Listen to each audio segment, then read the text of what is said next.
stands on a bridge, mouth open in a silent cry. The sky burns red. The world seems to bend and vibrate. This is not a scream we hear. It is a scream we feel.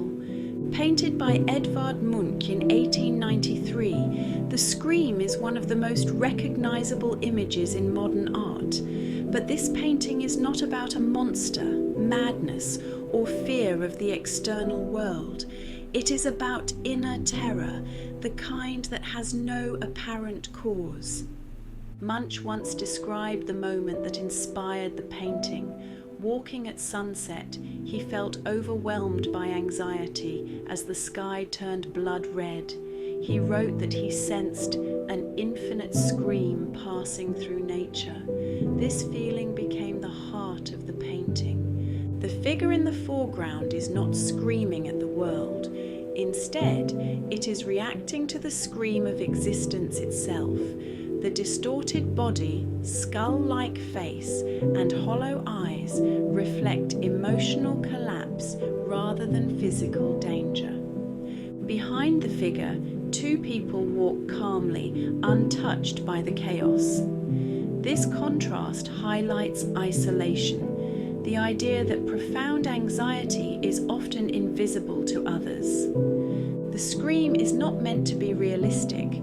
Its warped shapes and violent colours mirror psychological states rather than physical reality. Munch abandons beauty in favour of truth, emotional truth.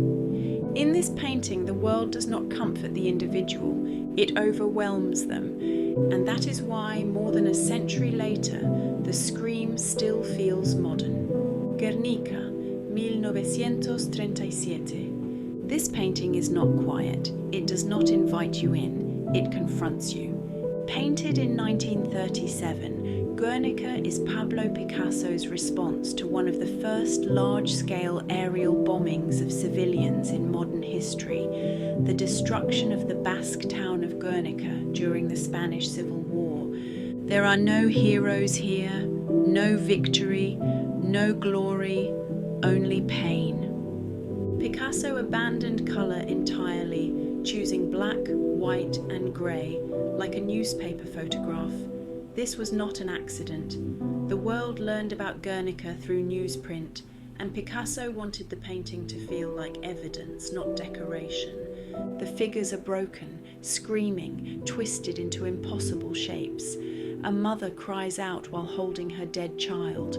A horse writhes in agony. A fallen soldier lies dismembered, clutching a shattered sword. Above them, a harsh electric light burns like an unblinking eye. Nothing in this painting is stable.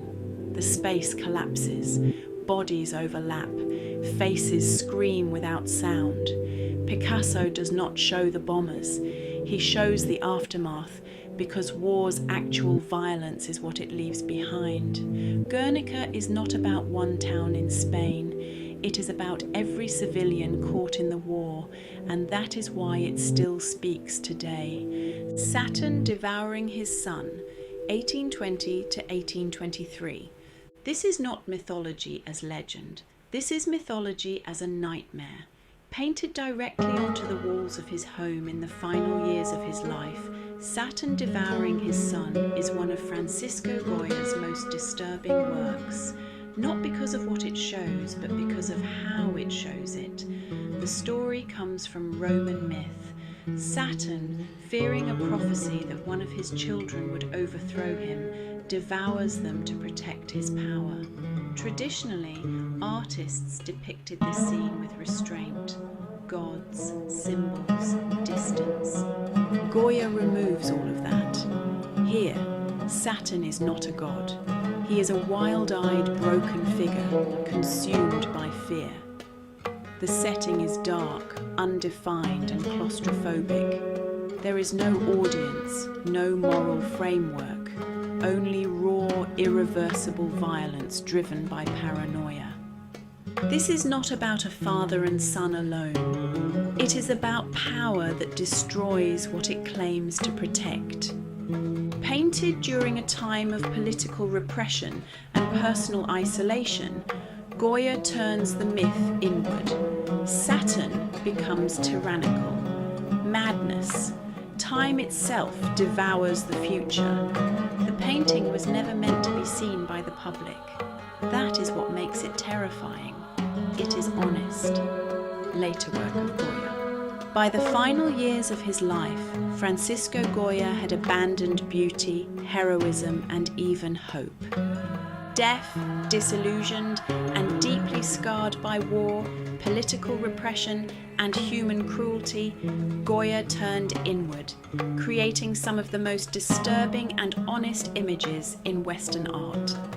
These late works are not meant to comfort the viewer, they are meant to confront us. Gone are the royal portraits and elegant court scenes. In their place, madness, violence, fear, superstition, and despair. Nowhere is this clearer than in the series known as the Black Paintings, created between 1819 and 1823, when Goya lived in near isolation at a house outside Madrid called the Quinta del Sordo, the House of the Deaf. Painted directly onto the walls of his home, these images were never intended for the public. They were private visions, raw, unfiltered, and terrifyingly honest. In Saturn devouring his son, a god consumes his own child, eyes wide with madness. This is not mythological grandeur, it is brutality stripped bare. Power, Goya suggests, destroys what it claims to protect. In Witches' Sabbath, grotesque figures gather in a nightmarish ritual. Here, superstition and ignorance rule, mocking the Enlightenment ideals Goya once believed in. And in the dog, perhaps the most haunting of all, a small head barely rises from an endless void. No violence, no spectacle, just loneliness, helplessness, and silence. These paintings do not tell stories, they reveal states of mind. At the same time, Goya was producing works like The Disasters of War, a series of prints documenting the horrors of the Peninsular War, not heroic battles, but suffering civilians, executions, famine, and cruelty without justification. There are no winners in Goya's late world, only victims. By the end of his life, Goya had become a modern artist before modern art existed, rejecting idealization and exposing humanity. Not noble, not rational, but fragile, violent, and deeply afraid. The Raft of the Medusa, 1818 to 1819. In 1816, a French naval frigate ran aground off the coast of West Africa. Its name was Medusa. What followed was not an accident of nature, but a disaster caused by incompetence, political favoritism, and human cruelty. From the wreckage, a raft was hastily constructed. 147 people were set adrift at sea. After 13 days, only 15 survived. This is the moment Theodore Géricault chose to paint, not the rescue, not the glory, but the space between hope and death. At first glance, the Raft of the Medusa looks like a traditional history painting, large, dramatic, monumental. But look closer. The bodies are piled like debris. Some are already dead, others are dying. A few still struggle to rise. At the bottom of the composition, corpses slide into the sea, forgotten, weightless, inevitable. In the center, figures writhe in exhaustion and despair. At the top, a single man waves a cloth toward a distant ship barely visible on the horizon. This is not triumph, it is a fragile hope. Géricault arranges the figures into a double pyramid, one of death pulling downward and one of hope reaching upward. The ocean is vast and indifferent. The sky is violent and unstable. Nature offers no comfort here. To create this painting, Géricault interviewed survivors, built a scale model of the raft, and studied corpses in morgues to understand decay. This was not my imagination. It was an investigation. When the painting was exhibited in 1819, audiences were shocked, not just by the horror, but by the truth, because this painting was not only about a shipwreck, it was an accusation. Work of Hieronymus Bosch. To step into a painting by Hieronymus Bosch is to enter a world where nightmares feel logical, and sin has 1,000 faces. Painted at the end of the Middle Ages, Bosch's works are filled with monsters, torture, strange machines, and grotesque hybrids, half human, half animal, half object. But these images were not fantasies, they were warnings. Bosch lived in a profoundly religious society, obsessed with salvation, damnation, and the end of the world. For him, hell was not symbolic, it was real. In his most famous work, The Garden of Earthly Delights, Bosch presents a triptych, a 3-panel painting. On the left, paradise, on the right, hell, and in the centre, humanity indulging in pleasure without restraint. At first, the central panel looks playful, naked figures, oversized fruits, animals, laughter. But something is wrong. There is no love, no families, no meaning. Pleasure is endless and empty. When the panels close into hell, the consequences arrive. Bodies are tortured by instruments, eaten by beasts, crushed by machines. Music becomes punishment, food becomes poison, desire becomes agony. Bosch does not show heroic sinners or glorious demons. He shows ordinary people, punished not for greatness, but for weakness. In works like The Temptation of St. Anthony, chaos attacks faith from every direction. Demons tempt, mock, and exhaust the saint, not with power, but with distraction. Bosch's hell is loud, crowded, and absurd. It is not a place of fire alone, it is a place where meaning collapses, and that is what makes it terrifying. The Face of War, 1940.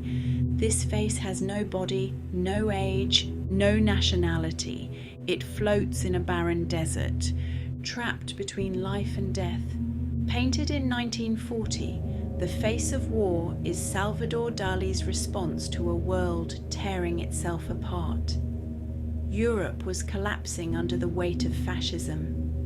The Spanish Civil War had already scarred Dali deeply. World War II was spreading across the continent, and this painting is not about a single battle, it is about war itself.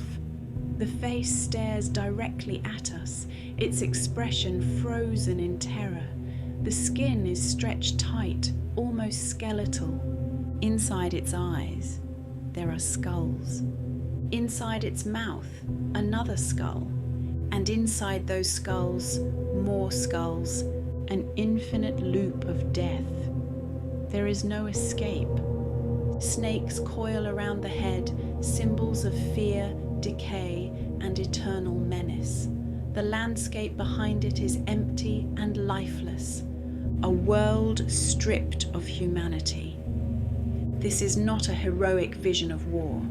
There are no soldiers, no flags, no victory, only the psychological aftermath. Dali once said this painting represented the endless repetition of death, a face that cannot scream, a mind trapped in trauma. War, in Dali's vision, does not end when the fighting stops. It lives on, inside memory, inside fear, inside the human psyche. Judith slaying Holofernes, 1620. This is not a moment of hesitation. This is not symbolic violence. This is an execution. In Judith slaying Holofernes, Artemisia Gentileschi shows us the exact second when power changes hands. When a victim becomes the one who decides, Judith does not recoil. She does not look away. Her grip is firm. Her expression was focused. Holofernes, the Assyrian general, thrashes beneath her, his strength useless now. Blood pours across white sheets, staining them with undeniable reality. This is not a decorative biblical scene. This is physical labor. Judith and her maidservant work together, pressing down, cutting deep, finishing the act. The lighting is harsh and unforgiving. The darkness closes in like a witness that cannot intervene. Gentileschi borrows the dramatic chiaroscuro of Caravaggio, but where his violence is theatrical, hers is purposeful. This is not violence for spectacle. This is justice carried out by force. Painted in 1620, this work shocked viewers, not only for its brutality, but for its perspective. Judith is not idealized. She is strong. The maid is not passive. She is complicit. And Holofernes is not a noble villain. He is simply dying. This painting does not ask permission. It does not soften its message. It declares that power, once seized, does not beg. It acts. Big Electric Chair, 1967 to 68. At first glance, this painting looks empty. No people, no violence, no action, just a chair, an electric chair. But this silence is precisely the point. Created between 1967 and 1968, Big Electric Chair is part of Andy Warhol's Death and Disaster series, works that confront how modern society absorbs tragedy through repetition, distance, and media saturation. The image comes from a press photograph of the execution chamber at Sing Sing Prison in New York. Warhol does not alter the scene dramatically. He enlarges it, flattens it, repeats it. The chair sits alone, centered, surrounded by cables, restraints, and an almost clinical emptiness. No victim, no executioner, only the mechanism remains. By removing the human figure, Warhol forces us to confront the system rather than the individual. Death becomes procedural, anonymous, industrial. This is not a scream. It is a waiting room. The blank space around the chair is as important as the chair itself, suggesting anticipation, absence, and moral distance. We are left to imagine what happened or what is about to happen. The Nightmare, 1781. This is not a dream. This is what it feels like when the mind turns against itself. Painted in 1781, The Nightmare is the most famous and most disturbing work by Henry Fuseli.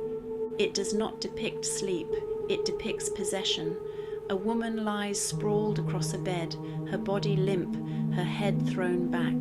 She is unconscious, but not at rest. Sitting heavily on her chest is a grotesque creature, an incubus. Its eyes stare outward, unblinking, aware of us. Behind them, emerging from a curtain of darkness, a horse thrusts its head forward, eyes wide, nostrils flared, frozen in terror. Nothing moves, and yet everything feels trapped. In 18th century folklore, a nightmare was not a bad dream. It was a demon believed to sit on the sleeper's chest, stealing breath and will. Fuseli makes this belief literal. The incubus represents invasive desire, repression, and the loss of control. The horse, often read as a pun on the word mare, embodies panic, the sudden shock of awakening into fear.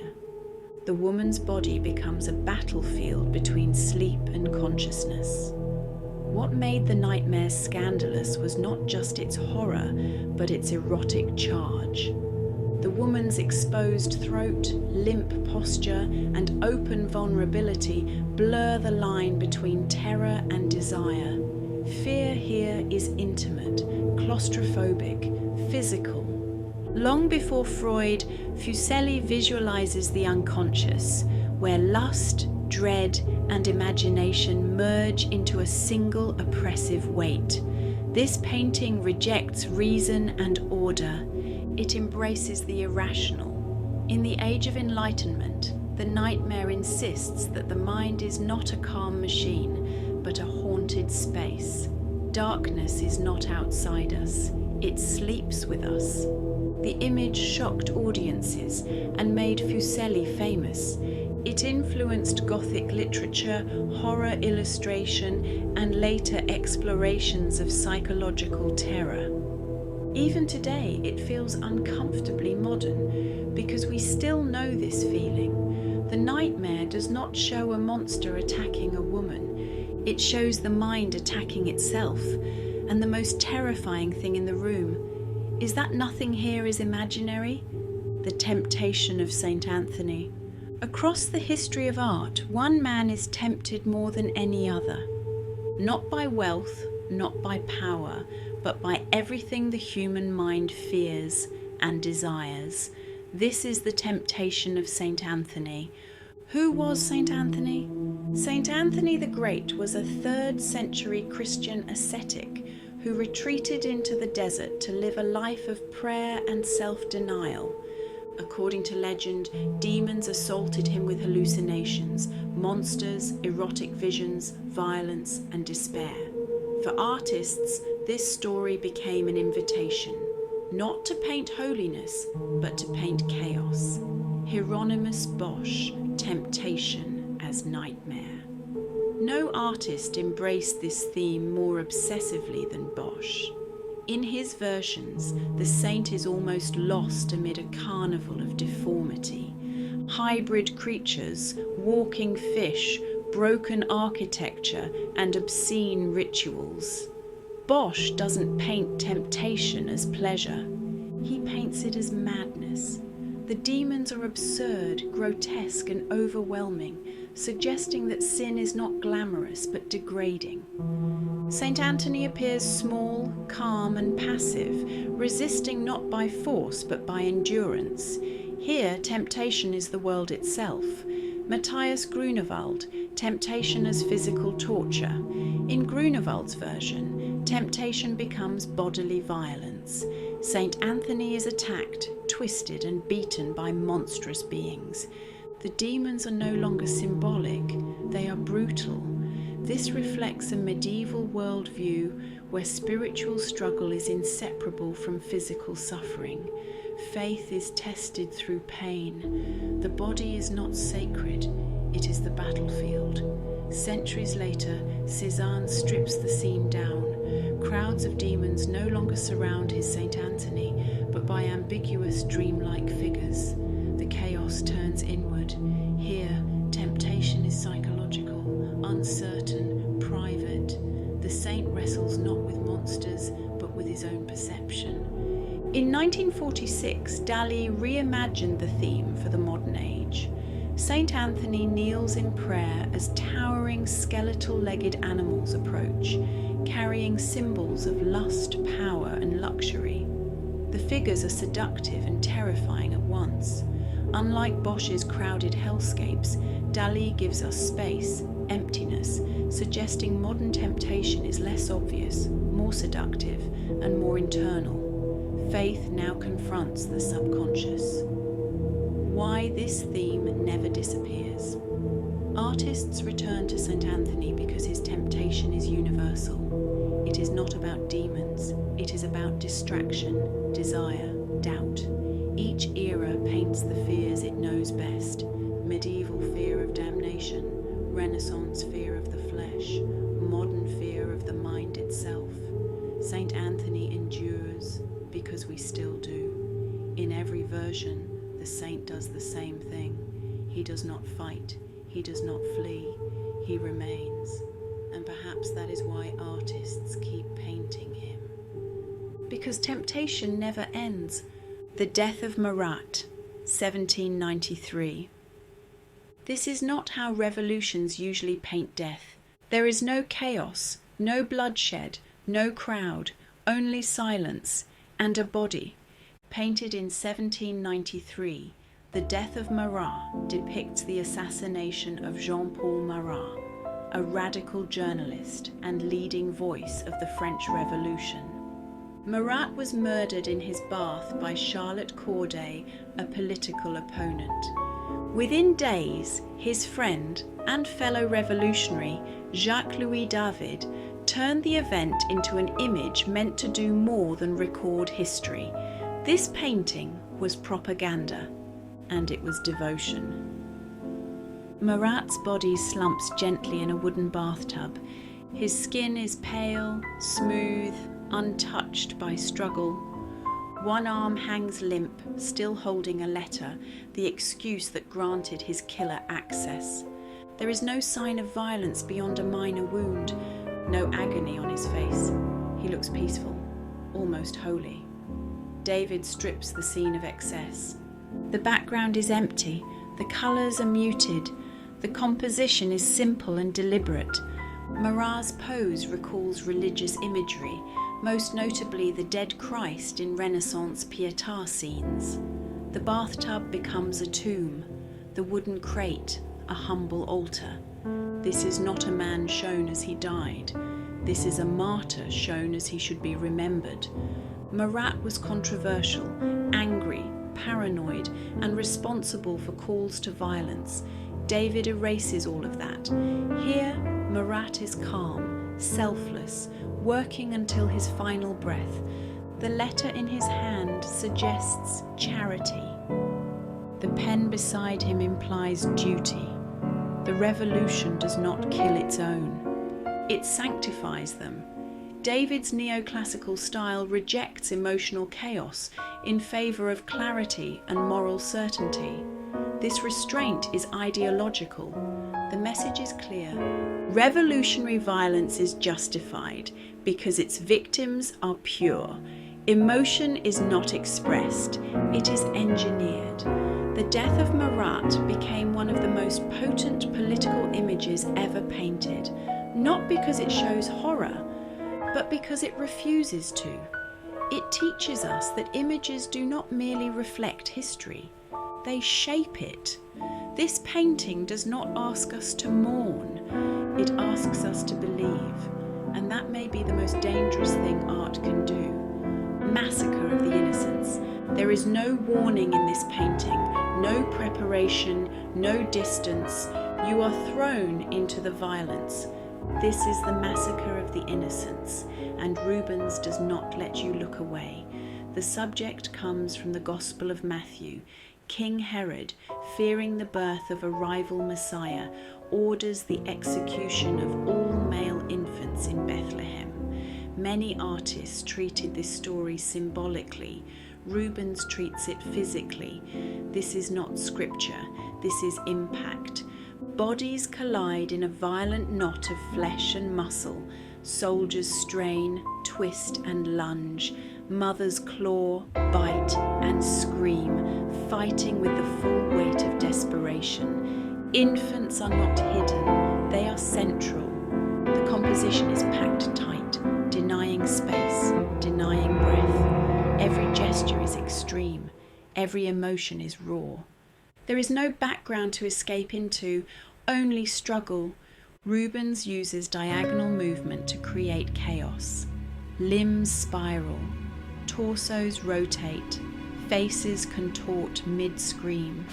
Light crashes across skin, turning bodies into sculptural forms, beautiful and horrifying at once. This is Baroque art at its most aggressive, designed to overwhelm the viewer emotionally and physically. Rubens does not offer moral clarity. The soldiers are brutal, but also human. The mothers are heroic, but powerless. There is no divine intervention, no symbolic restraint. God is absent. What remains is unchecked authority and innocent suffering, rendered with terrifying vitality. Unlike medieval versions, Rubens does not soften the violence, he amplifies it. The painting feels closer to a riot photograph than a religious image. It refuses comfort. This is not about salvation. It is about what power does to bodies. The massacre of the innocents shocked viewers, and still does, because it reminds us that history's worst atrocities are not abstract. They are intimate, physical, personal. Rubens does not ask us to reflect calmly. He asks us to endure, and in doing so, he turns a biblical story into a permanent scream, frozen in paint. Ivan the Terrible and his son Ivan. This painting captures a single moment, but it contains an entire life of violence. A father holds his son. Too late. Painted in 1885, Ivan the Terrible and his son Ivan depicts a moment from Russian history that borders on legend. In a fit of rage, Tsar Ivan IV of Russia struck his own son, the heir to the throne, mortally wounding him. What follows is not power, it is a horror. Ivan the Terrible clutches his son's limp body, pressing him close. The son's eyes are glassy, unfocused, already slipping away. Blood seeps quietly into the fabric, not dramatically, not heroically. The father's eyes are wide, frozen between madness and understanding. This is the instant when rage collapses into regret. There is no throne, no crown. Only a man realizes what he has done. Repin does not paint the blow, he paints the aftermath. Violence here is not explosive, it is intimate. Ivan's grip is desperate, almost tender, as if holding tighter might undo time itself. The horror is not the blood, it is recognition. The son represents more than a child. He is the future, destroyed by the very authority meant to protect it. Ivan's gaze is not directed at his son. It looks outward, toward us. We become witnesses to private guilt, trapped inside a public legacy of terror. Unlike propaganda portraits of rulers, Repin strips power bare. The Tsar is not monumental, he is fragile, broken. This painting was controversial in Russia because it dared to suggest that tyranny is not strength, but emotional collapse. Madness wears a human face. Ivan the Terrible and his son. Ivan remains one of the most emotionally devastating paintings ever made. Not because it shows violence, but because it shows what comes after. This is not a painting about murder.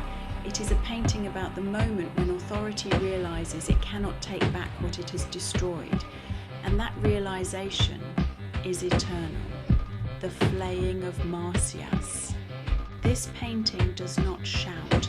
It does not shock at first glance. It simply endures. The flaying of Marsyas is one of Titian's final works, and one of the most unsettling images of punishment ever painted. The story comes from classical myth. Marsyas, a satyr, dares to challenge Apollo to a musical contest. Marsyas loses. Apollo's response is not mercy, but absolute authority. The punishment is total. Marsyas hangs upside down, bound, powerless. His body twists gently, almost weightless, as figures around him carry out their task with calm precision. Apollo does not rage, he concentrates. The scene is strangely quiet, ritualistic rather than chaotic. Pain is present, but not dramatized. This is cruelty without emotion. Titian does not frame this as a heroic victory. Apollo, the god of harmony and beauty, appears cold and distant. His perfection becomes terrifying. Marsyas's crime is not violence, it is arrogance. To challenge authority, to believe oneself equal, is enough to justify annihilation. This is not a myth about music. It is a myth about hierarchy. Titian's late technique is loose, dark, and almost unfinished. Forms dissolve into shadow. Colours bleed into one another. The painting feels heavy, like something remembered rather than witnessed. There is no clear focal point, no escape for the eye. The longer you look, the quieter it becomes, and the more unbearable. Many scholars see this work as deeply personal. Titian was old, ill, close to death. This is not a celebration of divine justice. It is a meditation on suffering, creation, and the cost of defying forces beyond control. Art itself becomes dangerous here, to create, to compete, to dare. The flaying of Marsyas does not ask us to judge the myth, it asks us to sit with it, because the most terrifying violence is not driven by anger, but by certainty.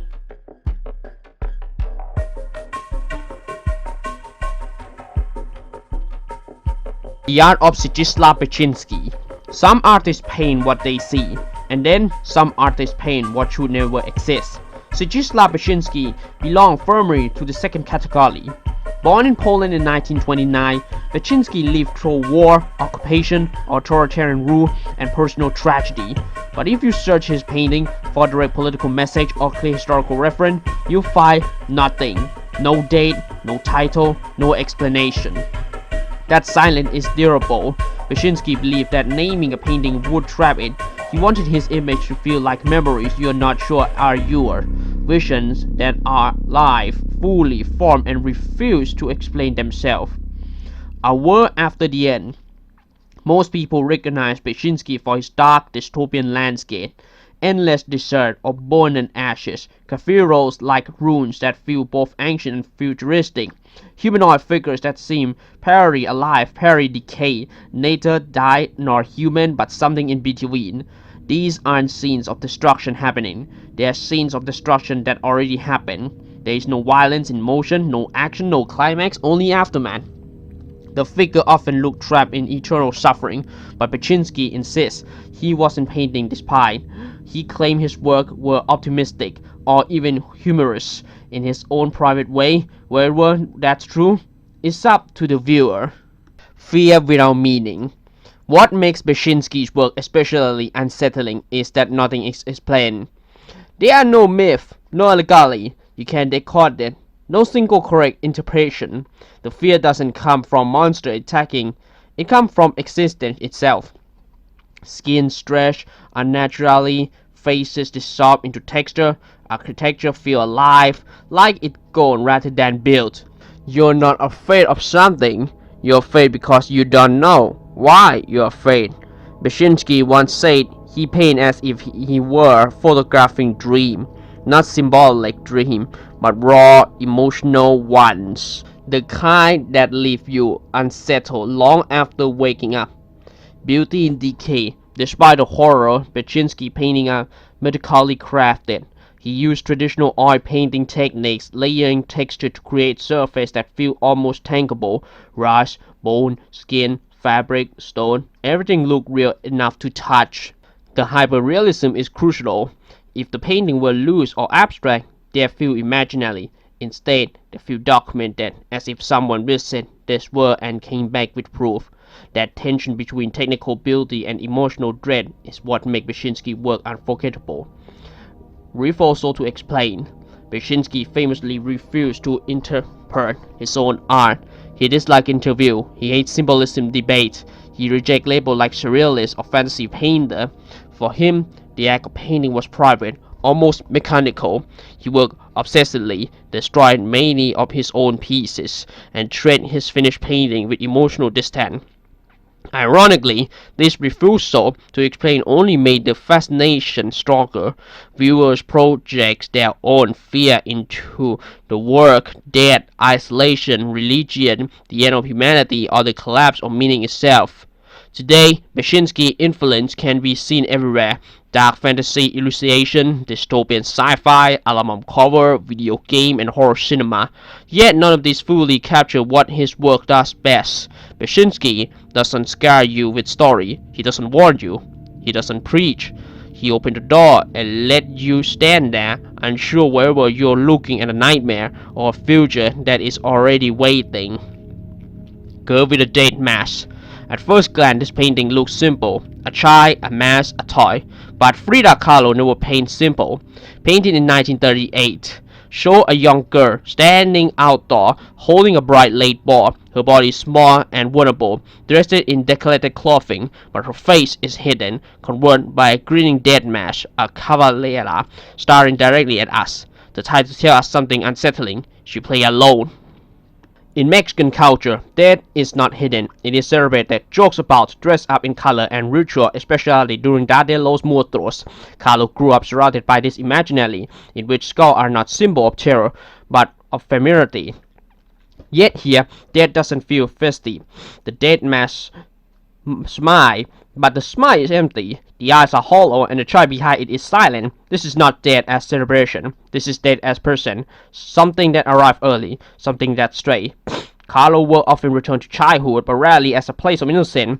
She herself nearly died as a teenager in a deadly bus accident. From that moment on, pain, hospital, surgery, and isolation shape her adult life. In this painting, the child becomes a stand-in for vulnerability. The moment when life first learned it can end, the girl is not running. She is not crying. She is not afraid. She stands there as if death is already familiar enough to wear. The red ball is small but crucial. It is the only object that feels warm and alive in the composition. The girl clutches it tightly as if holding onto something human while wearing something inhuman. The subtitle is devastating. In it, typically, she plays alone. This is not just a painting about death. It's about knowing too early. Unlike graphic or violent depiction of death, Kahlo horror is restricted. There is no blood, no decay, no action, just a child standing still, wearing death like a second face. Why the painting is still haunt us? Girl with a dead mask doesn't tell a story. It presents a condition. The moment when innocence crack. The moment when play and morality meet. The moment when a child understands something irreversible. Frida Kahlo doesn't ask us to look away. She asks us to look and recognize how early death can enter a life and how quietly it can stay. Dante and Virgil in Hell. This painting is beautiful and it is brutal. Painted in 1850, Dante and Virgil in Hell depicts a single moment from the Divine Comedy in which the poet Dante Alighieri journeys through hell, guided by the Roman poet Virgil. Bouguereau chooses not to show hell as fire and chaos.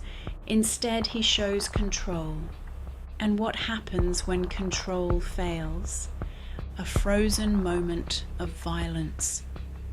In the center of the painting, two damned souls struggle. One sinks his teeth into the other's neck, a raw act of rage and despair.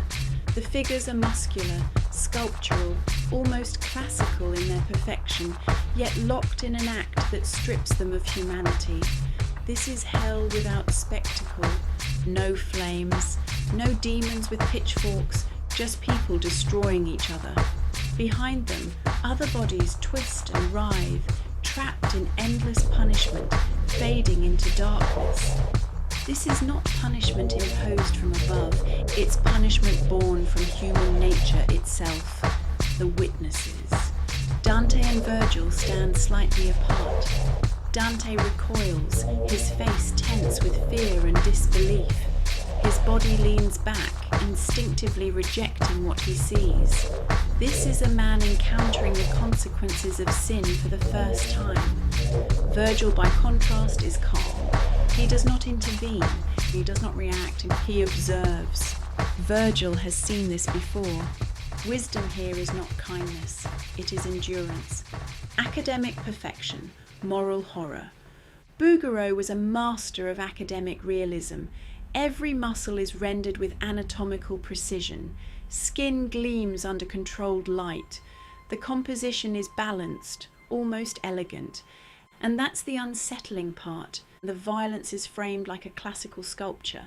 The suffering is perfected.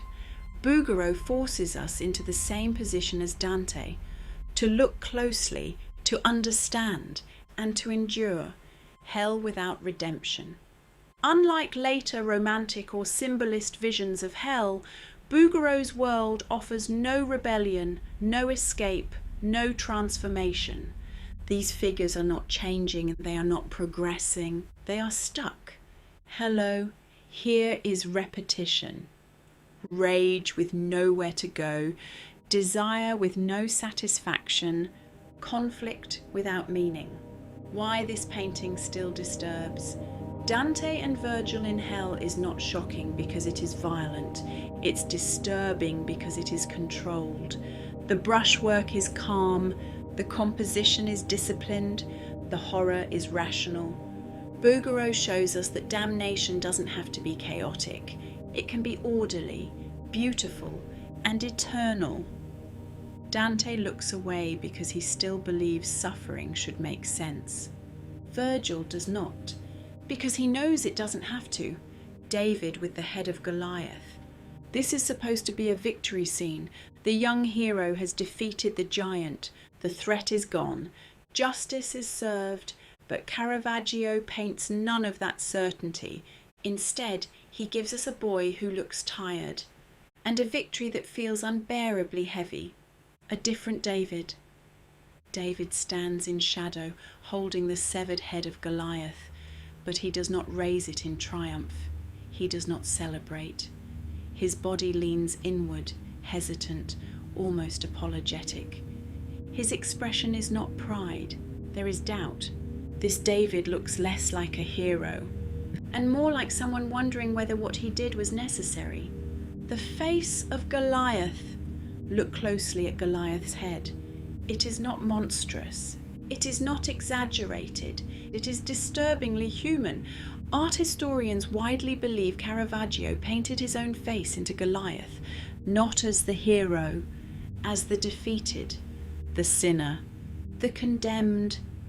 At the time, Caravaggio was living as a fugitive, accused of murder, seeking forgiveness and a chance to return to Rome. This painting was likely meant as a kind of offering, a visual plea for mercy. Light as judgment. Caravaggio's signature chiaroscuro does the real storytelling here. David's face is softly lit, young, alive, but uncertain. Goliath's face sinks into darkness, mouth slack, eyes empty. Light does not glorify violence, it interrogates it. This is not God's victory over evil. This is a man facing the consequences of bloodshed. The sword's inscription. On the sword, barely visible, is an abbreviation often read as Humilitas occidit superbium. Humility kills pride. But humility here does not feel triumphant. It feels exhausted, as if humility only arrives after everything else has already been lost. Violence without glory. Unlike earlier Renaissance depictions where David is confident, athletic, even joyful, Caravaggio strips the story of heroics. There is no cheering crowd, no divine glow, no sense of closure. Just two young faces, one living with what he's done, and one forever silenced. A painting about mercy. This is not a story about killing a giant. It's about what comes after, about remorse, about self-recognition, about the desperate hope that acknowledgement of guilt might lead to forgiveness. David does not look at us, but Caravaggio does, through the eyes of Goliath. Why this painting still hurts. David, with the head of Goliath, unsettles us because it refuses moral comfort.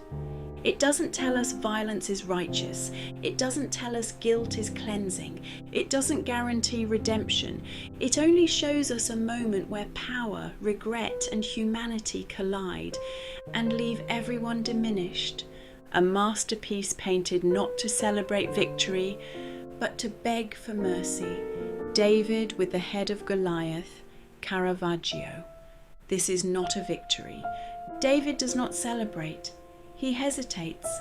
Caravaggio paints the moment after violence, when triumph collapses into doubt. Goliath's severed head, believed to be Caravaggio's own face, hangs heavy, eyes empty, mouth slack. The hero looks young, unsure, burdened by what he's done. This painting isn't about defeating evil, it's about recognizing yourself in it. The masterpiece in Rome is a twin of a second artwork on the same subject, David and Goliath, as reported in the 1693 inventory of the Galleria Borghese, which states that one was in the first room and the other in the fourth. The hands resist him, Bill Stoneham. The painting was first displayed at the Feingarten Gallery in Beverly Hills, California, during the early 1970s.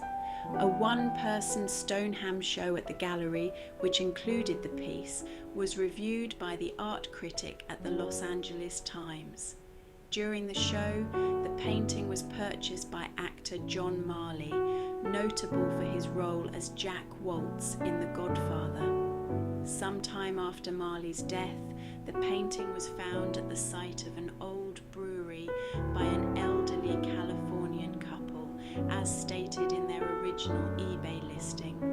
The painting appeared on eBay in February 2000. According to the seller, the painting carried a curse. Their eBay description made several claims that the painting was cursed or haunted.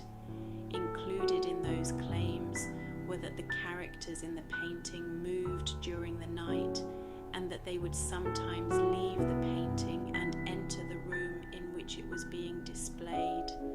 Also included with the listing were a series of photographs that were said to be evidence of an incident in which the female doll character threatened the male character with a gun that she was holding, causing him to attempt to leave the painting. A disclaimer was included with the listing, absolving the seller of all liability if the painting was purchased. News of the listing quickly spread among internet users, who forwarded the link to their friends or wrote their own pages about it. Some people claimed that simply viewing the photos of the painting made them feel ill or have unpleasant experiences. Eventually, the auction page was viewed over 30,000 times. After an initial bid of $199, the painting eventually received 30 bids and sold for $1,025. The buyer, Perception Gallery in Grand Rapids, Michigan, eventually contacted Bill Stoneham to share the unusual story of its eBay auction and acquisition. He reported being quite surprised by all the stories and strange interpretations of the images in the painting. According to the artist, the object eBay sellers believed was a gun is actually nothing more than a dry cell battery and a tangle of wires. Stoneham recalls that both the owner of the gallery where the painting was first displayed and the art critic who reviewed it died within 1 year of encountering the painting. Medusa Caravaggio.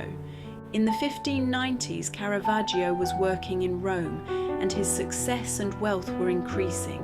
However, the time in which he painted the two versions of the Medusa was characterized by several run-ins with the law.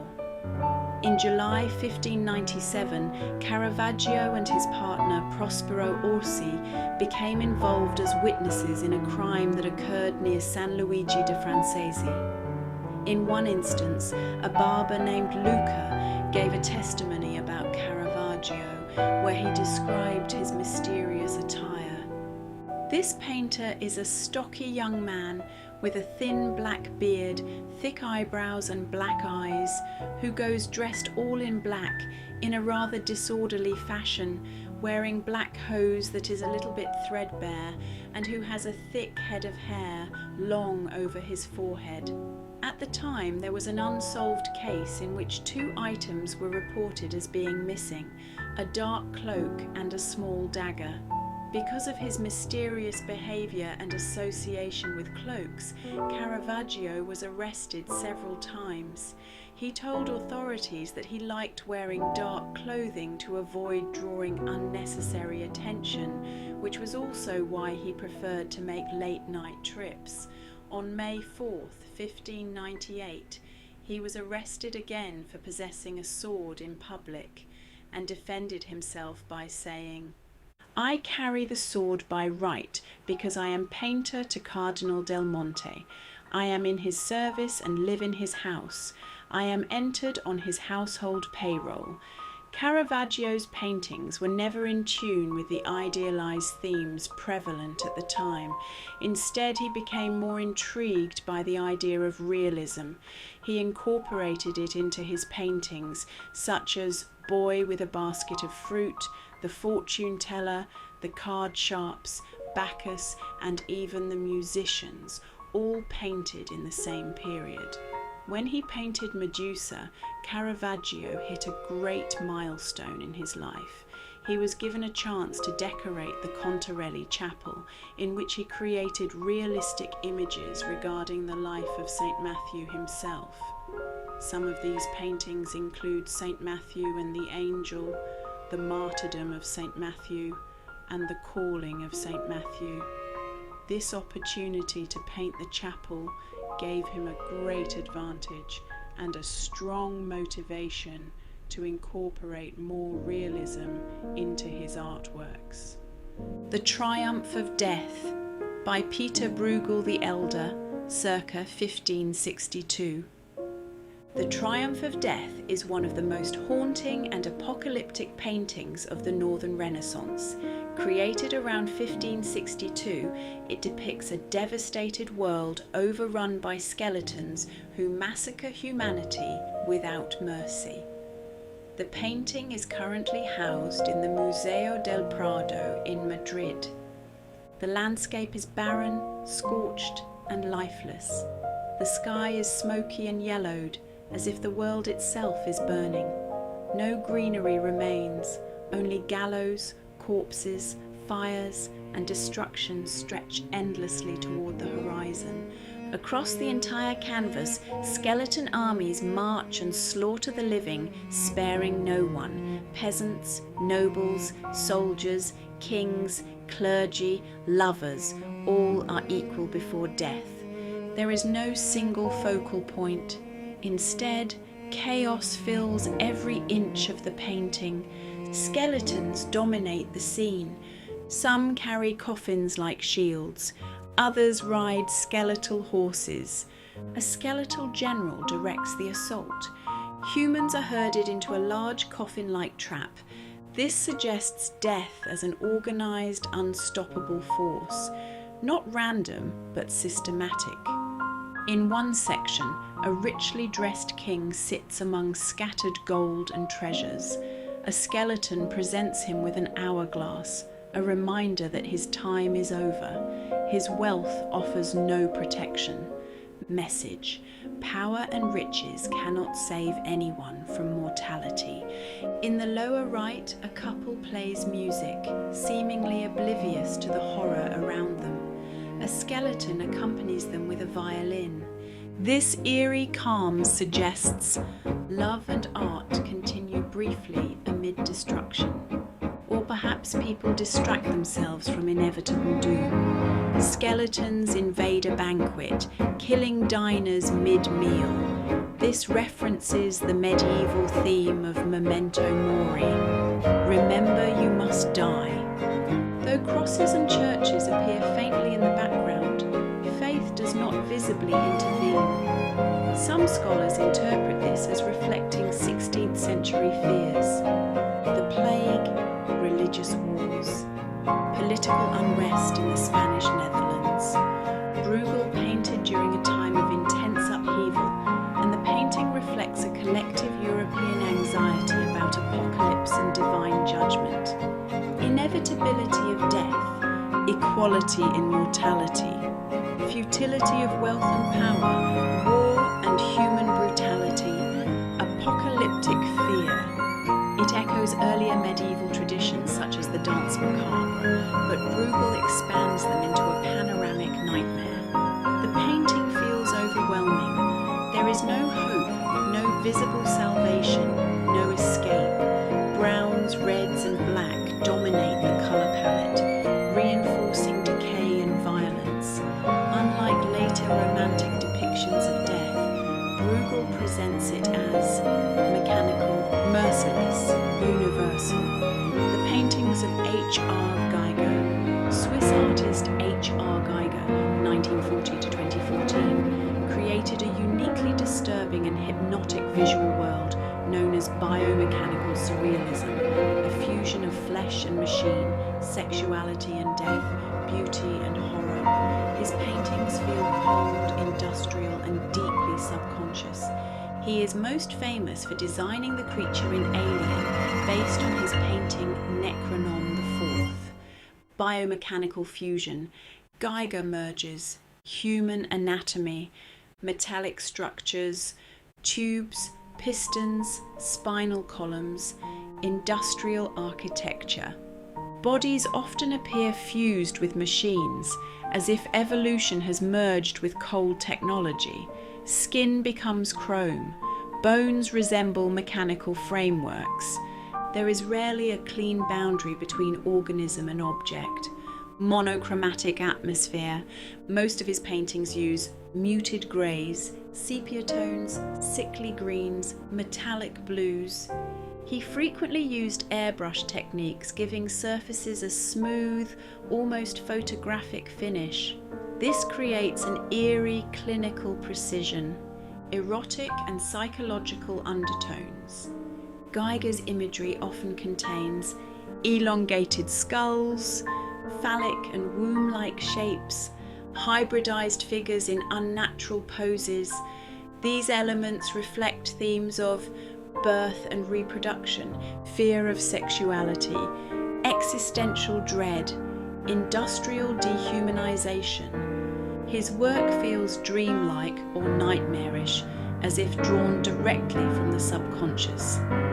Notable works like Necronom IV, 1976, the creature that inspired Alien, a tall skeletal being with an elongated head and exposed rib-like structures.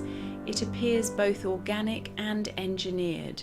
Birth Machine, 1967, rows of humanoid figures trapped inside a revolver-like device. Their heads resemble bullets. This suggests mechanized birth, life manufactured like ammunition. Landscape 20, a vast biomechanical terrain filled with repeating spinal shapes and mechanical structures. The world itself feels alive, but hostile. Themes in Geiger's work: fear of technological domination, alienation and isolation, the fragility of the human body, death and rebirth, industrial dystopia, erotic anxiety. His art often feels prophetic, anticipating cyberpunk aesthetics and the fear of humanity merging with machines. Emotional impact. Viewing Geiger's paintings can feel claustrophobic, cold, intimate yet impersonal, disturbingly beautiful. There is almost no warmth in his world. It is sterile, metallic, and post-human. Yet despite the horror, the compositions are highly controlled and elegant, showing extraordinary technical mastery. The Smiling Spider, Odilon Redon. The Smiling Spider, created by the artist Odilon Redon in 1887, is a charcoal drawing that embodies the symbolist movement. The piece, measuring 49.5 by 39 centimetres, is a symbolic painting and currently resides in the Musée du Louvre, Paris. This artwork is noted for its medium, historical context, and the location where it is housed. The artwork presents a striking, somewhat unsettling composition centred on a large anthropomorphized spider. The spider's body and limbs occupy a substantial portion of the frame, with the creature appearing to smile. This unusual feature lends the spider human-like qualities that are both enigmatic and disconcerting. The use of charcoal allows for a rich interplay of light and dark that accentuates the spider's texture and form, creating an ambience that is both tangible and otherworldly. The artwork's background is subtly shaded, adding depth and prompting contemplation from the viewer, a hallmark of symbolist works that often delve into themes of emotion, dreams, and the psyche. The symbolism of the spider can be open to interpretation, but often spiders in art are emblems of creativity, entrapment, or the weaving of one's fate. Francis Bacon's Screaming Popes. Francis Bacon, 1909 to 92, is widely recognised as one of the most significant British artists of the 20th century, and his sequence of more than 30 Screaming Popes is considered his signature series of paintings. Part of the National Gallery of Canada's collection, his study for Portrait No. 1, October 1956, is a beguiling example from the series.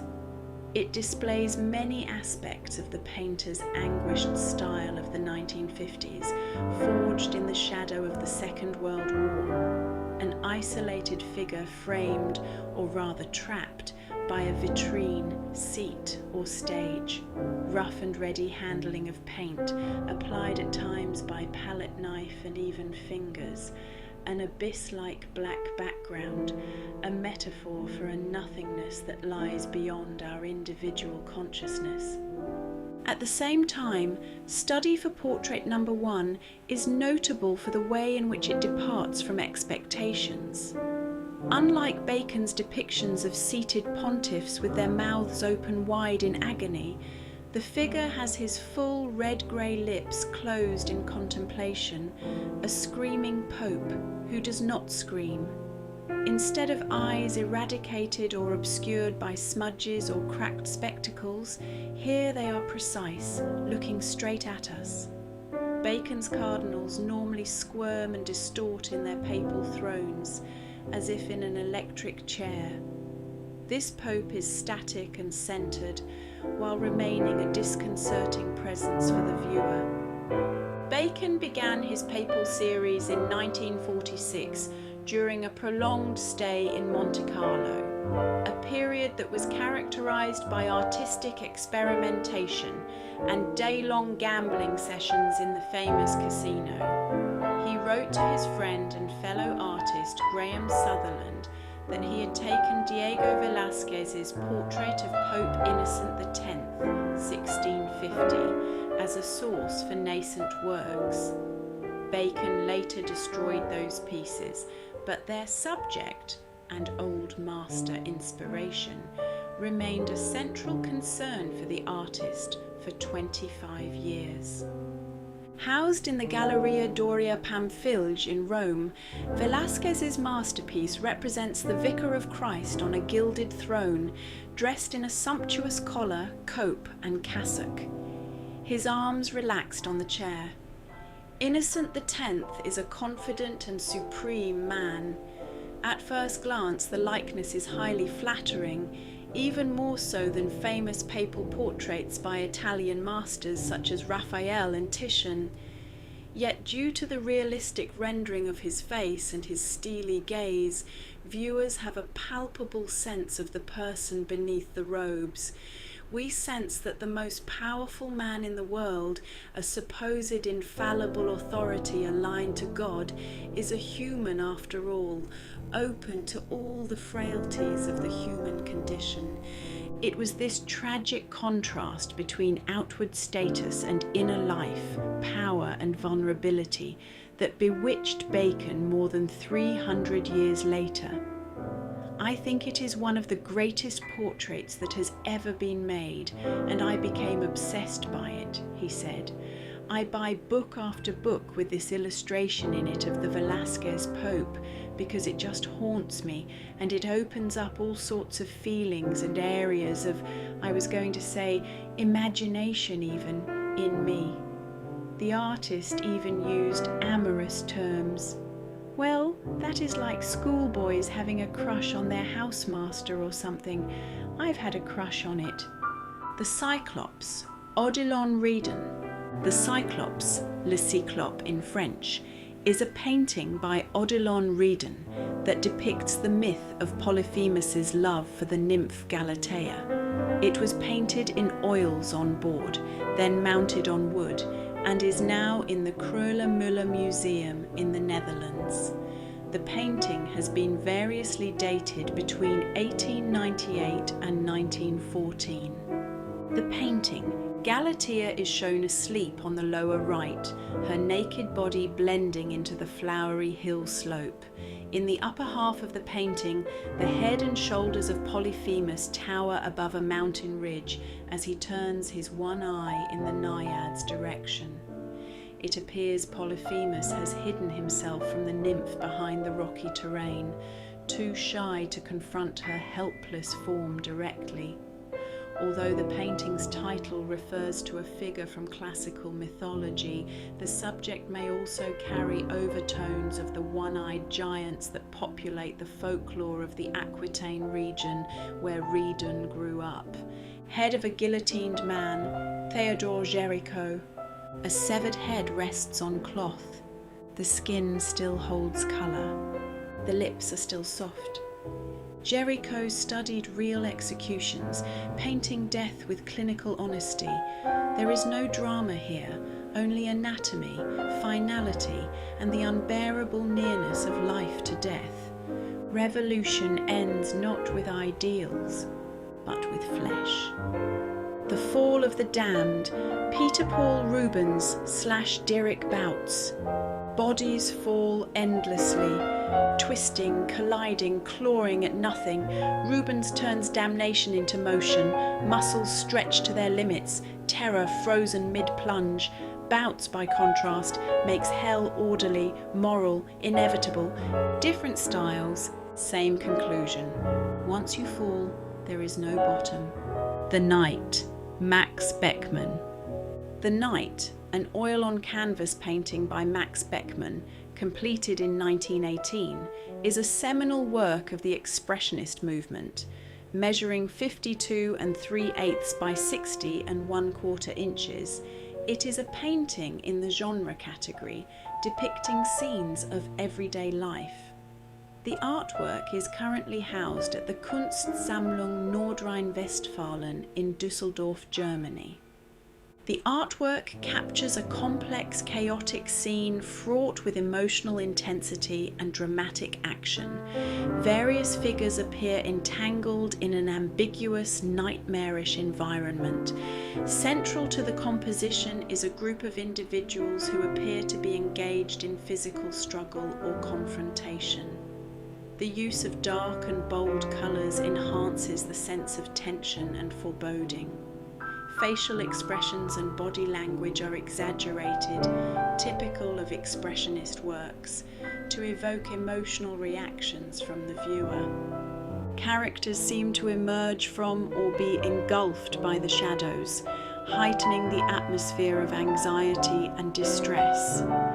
Beckmann's work is known for its commentary on the human condition, and The Night reflects the turmoil and psychological strain prevalent at the time of its creation, particularly in the aftermath of World War I. The painting stands as a poignant reflection of the era's upheaval and suffering. Man proposes, God disposes. Edwin Landseer. Man proposes, God disposes, 1864, is a famous, sombre, oil-on-canvas painting by Sir Edwin Landseer depicting two polar bears scavenging amidst the wreckage of a failed Arctic expedition. Inspired by the tragic disappearance of Sir John Franklin's 1845 search for the Northwest Passage, it symbolises nature's brutal triumph over human ambition. Remnants of the British Union Jack flag, a human ribcage. The debris includes remnants of the British Union Jack flag, a telescope, and a ship's wheel, highlighting the defeat of British imperial exploration. Significance: it was a direct, visceral response to the public's obsession with the lost Franklin expedition, which was officially confirmed to have suffered total loss with reports of cannibalism. Title: the title reflects the 19th century sentiment that while humans plan, a higher power, or nature, ultimately determines the outcome. Current location: the painting is housed in the collection of the Royal Holloway, University of London. Urban legend: due to its dark subject matter, a long-standing student tradition is to cover the painting with a Union Jack flag during examinations. The legend suggests it drives viewers mad or causes them to fail, originating from a rumoured student suicide in the 1970s or 80s. Upon its 1864 exhibition at the Royal Academy, it was described by contemporaries as having poetic terror and tragic grandeur, though some found it unnecessarily morbid.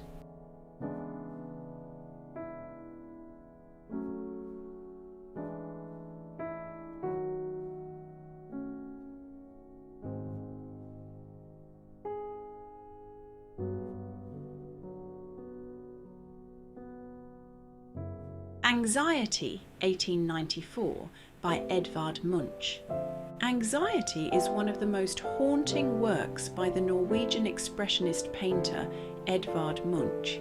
Created in 1894, the painting continues the emotional and visual language of his most famous work, The Scream. Note: despite the tag category label, this refers to the 1893 painting. A group of men and women stands tightly packed together on a wooden bridge. They face directly toward the viewer. Their faces are pale, mask-like, almost corpse-like. Their eyes are hollow and dark. Their expressions seem frozen between fear and emptiness. Behind them, the sky burns in violent streaks of red, orange, and blood-like tones, swirling unnaturally above a dark fjord. The landscape appears unstable, almost melting, as if the world itself shares its distress. Unlike The Scream, where one isolated figure expresses personal anguish, anxiety presents collective dread. The fear is no longer individual. It has spread. The mood is suffocating. The figures crowd forward, leaving little breathing space. Their rigid bodies contrast with the chaotic sky. The bridge creates a narrow, claustrophobic path. The painting feels like being trapped in a silent panic attack, surrounded by others yet completely alone. Munch was deeply concerned with modern psychological suffering. Anxiety reflects existential dread, urban alienation, fear of death, collective psychological crisis, emotional contagion. The figures resemble ghosts, suggesting that anxiety drains vitality. They are physically present, yet spiritually hollow. The red sky may symbolize blood, inner turmoil, apocalyptic fear, emotional fever. This painting is a powerful example of expressionism, distorted forms, emotional colour rather than realistic colour, simplified, almost skeletal faces, emphasis on mood over detail. Munch was not painting what he saw, he was painting what he felt. Both works are part of Munch's larger series, The Frieze of Life, which explored love, fear, jealousy, sickness, and death. If The Scream is, I am terrified, then anxiety is. We are terrified.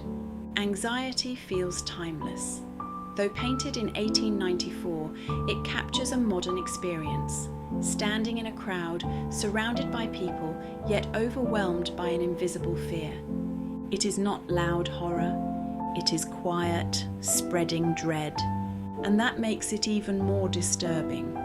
Le Suicide, circa 1877 to 1881, by Edouard Manet. Le Suicide is one of Manet's most stark and unsettling works. Painted late in his life, the small canvas shows a quiet interior scene that is both restrained and deeply disturbing. A well-dressed man lies collapsed across a bed in a modest room. His body is slumped sideways. One arm hangs heavily downward. A pistol lies near his hand. A small dark stain marks his shirt. There is no dramatic gesture, no theatrical movement. The room is simple, bare walls, a bed, and minimal furniture. The background fades into muted tones of brown and grey. The composition is intimate and close. The viewer feels almost uncomfortably present. The painting is quiet, painfully quiet. There are no witnesses, no visible emotion, no narrative explanation, no moral message. Manet does not dramatize the moment. Instead, he presents it with stark directness. The stillness makes the scene feel suspended in time, as if the room itself is holding its breath. Unlike many 19th century paintings that turn tragedy into spectacle, Manet strips away romanticism. Possible interpretations include isolation and modern alienation, the private nature of despair, the fragility of bourgeois respectability, the emotional undercurrent of modern city life. The man's formal clothing suggests middle-class stability, yet something unseen has broken beneath the surface. Manet gives no backstory. The mystery intensifies the emotional weight. Loose, painterly brushstrokes, muted, earthy palette, minimal detail, strong focus on light against darkness. The influence of realism is clear, but the psychological bluntness feels modern, almost ahead of its time. Painted near the end of Manet's life, during a period of declining health, the work feels introspective. It does not sensationalize tragedy, it confronts it quietly. The painting was not widely discussed in its time and remains one of Manet's lesser-known works. Le Suicide is disturbing not because of drama, but because of restraint. It shows a moment after a crisis without spectacle or explanation. A silent room, a still body, no answers. If you'd like, I can also compare it to other 19th century depictions of death to show how radically different Manet's approach was. The Anguished Man, Artist Unknown. The Anguished Man is not a museum masterpiece, but a painting that became famous through internet folklore. It is associated with British owner Sean Robinson, who claimed a troubled relative painted the work and may be haunted. The painting shows a male figure emerging from a dark, almost featureless background. The face is distorted in pain. The mouth is open in what looks like a silent scream. The eyes are hollow and shadowed. Brush strokes are rough and aggressive. The figure appears half-formed, as if dissolving into darkness. The background is muddy brown and black, creating a suffocating atmosphere. The composition is simple, just the face and upper torso, but the emotional intensity is overwhelming. The mood is raw and claustrophobic. There is no setting, no narrative, no context, only emotion. The darkness seems to swallow the figure, making it feel trapped between existence and disappearance. The expression is not theatrical, it feels desperate and internal. Whether haunted or not, visually, the painting represents psychological torment, isolation, fear and despair, emotional fragmentation. The distorted features resemble expressionist art, particularly works such as Edvard Munch's anxiety-driven imagery. Unlike classical portraits, this image is not about identity, it is about emotion made physical. According to Robinson's account, the artist allegedly mixed his own blood into the paint. He later died by suicide. This is part of the legend, not a verified fact. Strange sounds and disturbances were reported in the home where the painting was kept. These claims were shared on YouTube in the 2000s, which fueled the painting's viral reputation. There is no verified historical documentation confirming the supernatural story, but the mystery is part of its appeal. heavy textured brushwork, dark, limited palette, emphasis on facial distortion, expression over realism. It visually resembles low-budget expressionism, focused more on emotional intensity than technical refinement. Whether it is a paranormal object or simply an intense portrait, The Anguished Man unsettles viewers because it feels personal. It is not horror in a cinematic sense. It appears as if someone is trapped in their own mind. And the ambiguity, art project, hoax, or something else, remains disturbing. If you'd like, I can also analyse it purely from a psychological art perspective without the haunted legend. Anatomical Studies, Anatomical Pieces by Theodore Géricault, circa 1818 to 1819. Before completing The Raft of the Medusa, Géricault carried out a series of unsettling studies known as his anatomical pieces. These works show severed limbs and human fragments arranged on plain surfaces, painted with clinical intensity and romantic drama. The compositions are stark. A severed arm lies across a cloth. Disconnected legs rest beside one another. In some studies, heads are shown isolated from bodies. The flesh is rendered with striking realism, pale, waxy skin tones, darkened areas suggesting decay, exposed bone and muscle, subtle shifts between warm and cold colours. The background is usually dark, almost theatrical, causing the illuminated body parts to emerge dramatically from shadow. There is no visible violence occurring, only the aftermath. The stillness makes the image feel heavy and solemn. Mood and atmosphere. The mood is not sensational, but grave and contemplative. These are not medical diagrams. They are not horror illustrations. They feel closer to meditation on mortality.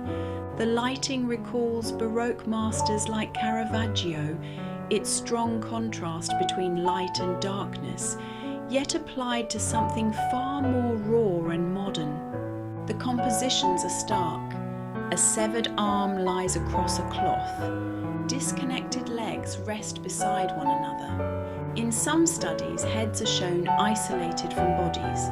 The flesh is rendered with striking realism, pale, waxy skin tones, darkened areas suggesting decay, exposed bone and muscle, subtle shifts between warm and cold colours, style and artistic significance. These studies are early examples of Romanticism pushing realism to extremes. They combine scientific observation, emotional intensity, dramatic lighting, honest confrontation with mortality. Unlike idealized classical bodies, these are broken and incomplete, stripped of heroism. Final impression. Géricault's anatomical pieces are disturbing not because they show action, but because they show stillness. They present the human body reduced to fragments, yet painted with dignity and gravity. In them, the romantic fascination with suffering and truth becomes almost unbearable, quiet, dark, and unflinching. Why did Géricault paint them?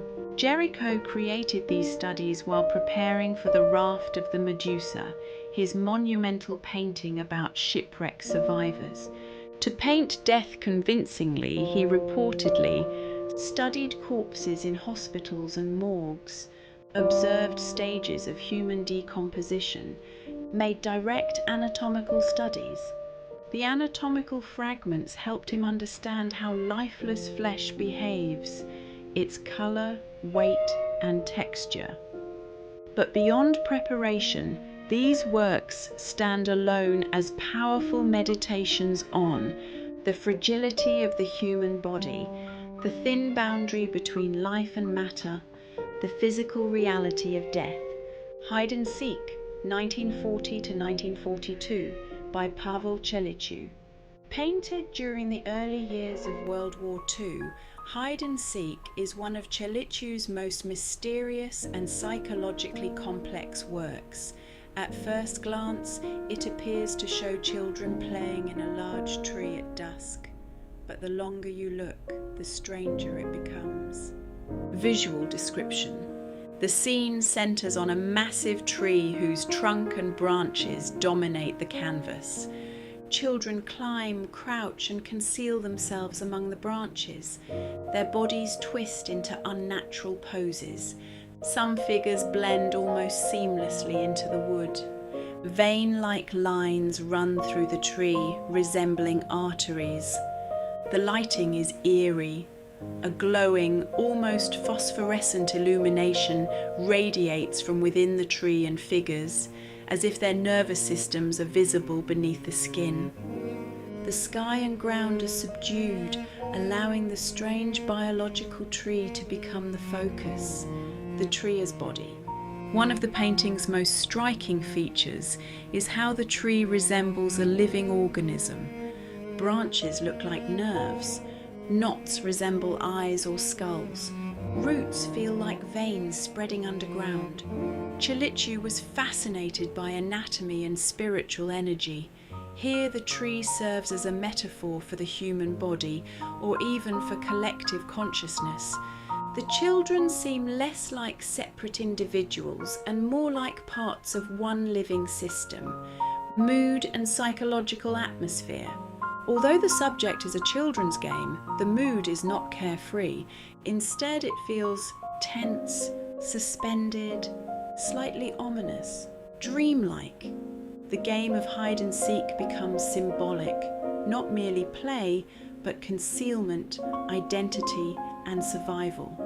Painted during wartime exile in America, the painting acquires deeper meaning through its theme of concealment, themes and interpretation.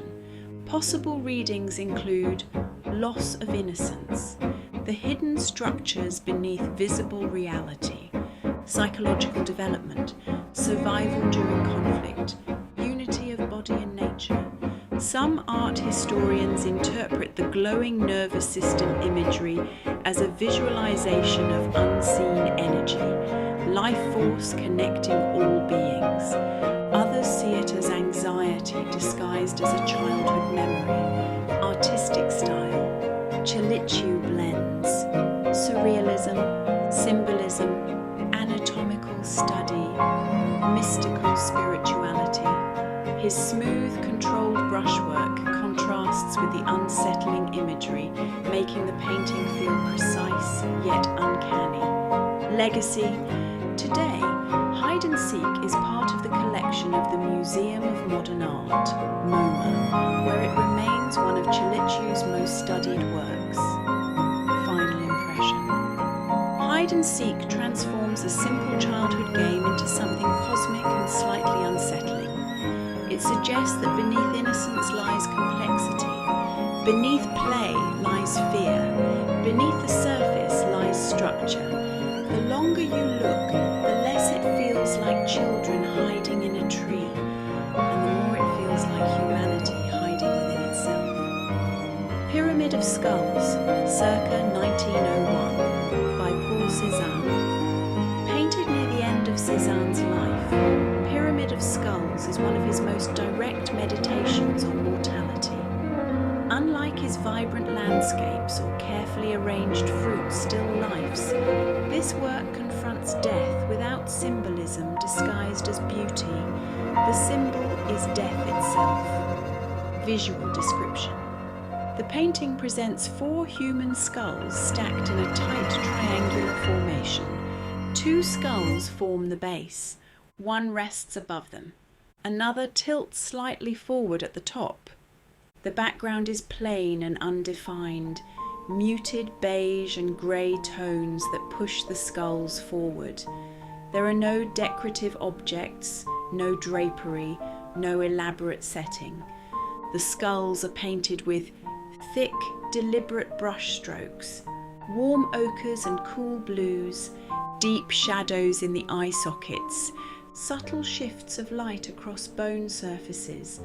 The forms are solid yet slightly unstable, as if the pyramid could collapse at any moment. Mood and atmosphere. The mood is solemn and intimate. Unlike dramatic Baroque vanitas paintings filled with symbols, candles, flowers, hourglasses, Cézanne offers no narrative context. The skulls sit quietly in space. The silence of the composition creates tension. They do not threaten, they exist. Themes and meaning.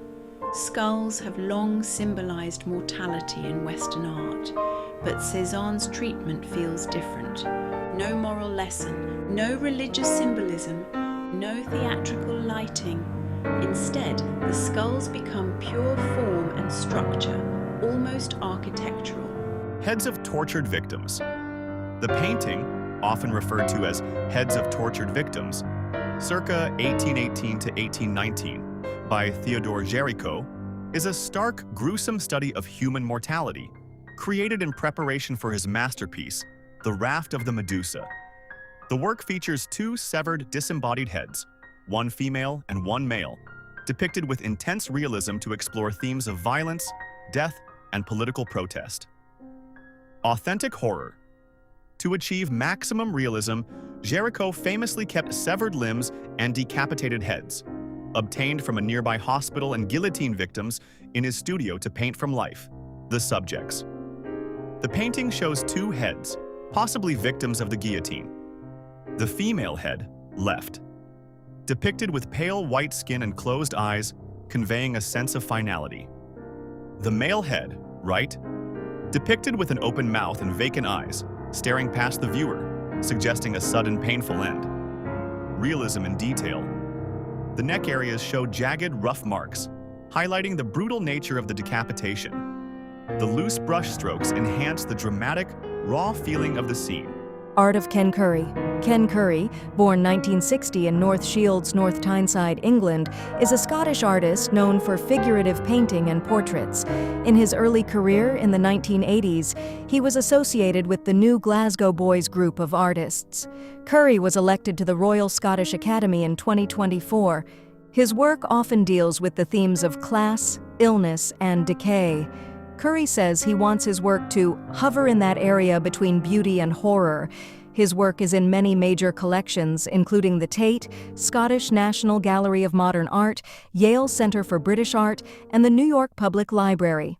Curry's paintings show a profound interest in the body, physical and metaphorical, and deeply explores the theme of mortality, which he called a terror later in his life.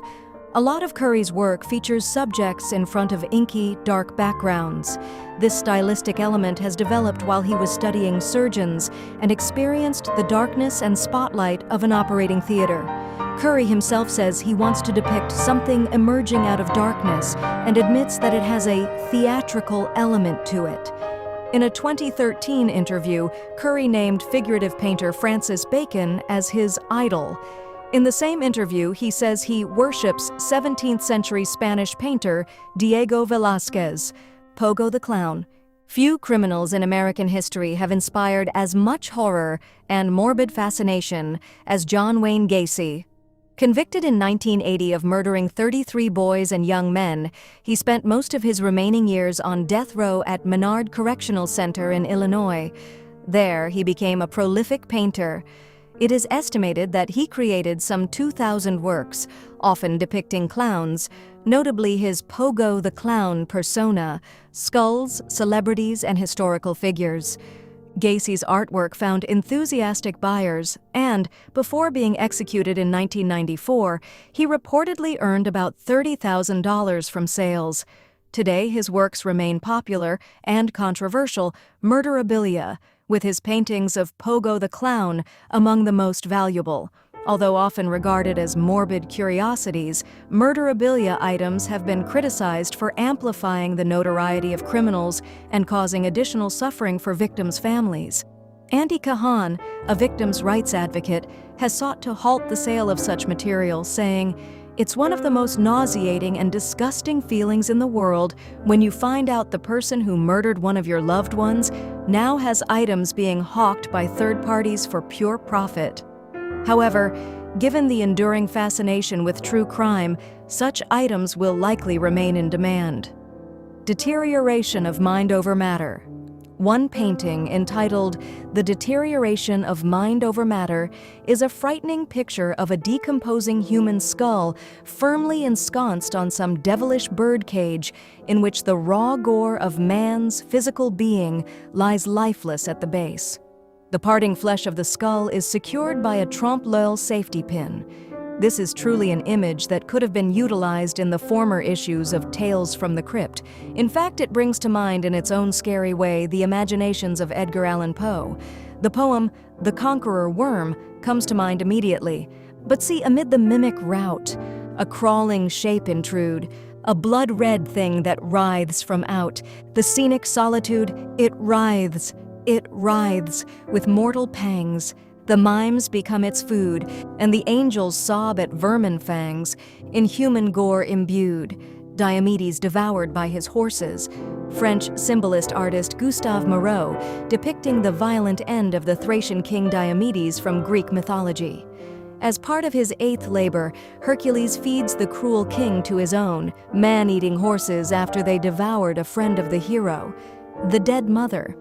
The picture is a bit higher than it is wide. Shown from above, a small child with blonde hair is depicted in the left half of the painting, who is facing the viewer, standing in front of the bed of a dead or dying woman to whom she has turned her back. Her arms are raised, the hands seem to be pressed against the ears, the head is slightly lowered. Her facial expression is unhappy, and the blue eyes are wide open. The child is wearing a white top, whose sleeves go up to the elbows or have slipped back, underneath a knee-long pale purple dress with black stockings and dark boots. The toes almost reach to the lower edge of the painting. The shadow is cast from this point diagonally to the right rear, so that it creates a connection between the child figure that is turned away from the bed and the lying figure in the background. This figure is bedded in a bed or a sofa, whose bottom edge begins at about the height of the lower third of the painting, and whose headboard is on the right half of the painting. The head of the dark-haired woman is depicted in profile and rests deeply with closed eyes in a white, puffy pillow. A part of her white-covered upper body is also seen. The arms seem to be crossed on the breast. The greenish blanket is moved back until beneath the thorax. Her color fades almost unnoticeably into the gray-greenish wall behind the bed, while the dull orange of the floor reoccurs in the shadow on both sides of the pillow and creates a resemblance with bloodstains. The dead woman herself seems to be extremely gaunt and worn out, and the color of her skin is barely distinguishable from that of the pillowcase. She is in stark contrast to the healthy skin color and the tense posture of the child figure, who seems to try to hold off the impressions of death. The painting allows for associations with traumatic experiences from the childhood and youth of the painter. Munch lost his mother to tuberculosis at the age of 5, and 9 years later, one of his sisters, Sophie, who had suffered from the same deadly disease. His sister, Laura, became depressed. A commenter stated on the painting that Munch created devastating figures of expression that directly touch the viewer. The silent horror of the child in face of the dead mother proves to be a variant of the famous painting The Scream. Devil's Bible, created in the early 13th century in the Benedictine monastery of Podlažís in Bohemia, modern-day Czech Republic. Size and structure. It is the largest extant medieval manuscript, consisting of 310 leaves of vellum, often rumored to be donkey calfskin. It measures 36 by 20 inches. Contents includes the Old and New Testaments, Cosmas of Prague's Chronica Bohemorum, Chronicle of the Bohemians, Isidore of Seville's Etymologies, medical texts, and magic formulas/spells. The Devil Portrait. Page 577 features a large 19-inch tall portrait of the devil, which gives the book its nickname. Opposite this page is an illustration of the heavenly city, likely intended to contrast a sinful life with a pious one. History and location. Taken as war booty by Sweden in 1648 during the 30 Years' War, it is now held at the National Library of Sweden in Stockholm. Legend. The myth of its creation claims a monk, sentenced to be walled up alive, promised to write the largest book in the world in one night with the devil's help to spare his wife, the ghost of a flea. According to Varley, the imagery of a flea came to Blake during an 1819 seance. Varley described the scene. As I was anxious to make the most correct investigation in my power of the truth of these visions, on hearing of this spiritual apparition of a flea, I asked him if he could draw for me the resemblance of what he saw. He instantly said, "I see him now before me." I therefore gave him paper and a pencil with which he drew the portrait. I felt convinced by his mode of proceeding that he had a real image before him, for he left off and began on another part of the paper to make a separate drawing of the mouth of the flea, which the spirit having opened, he was prevented from proceeding with the first sketch till he had closed it.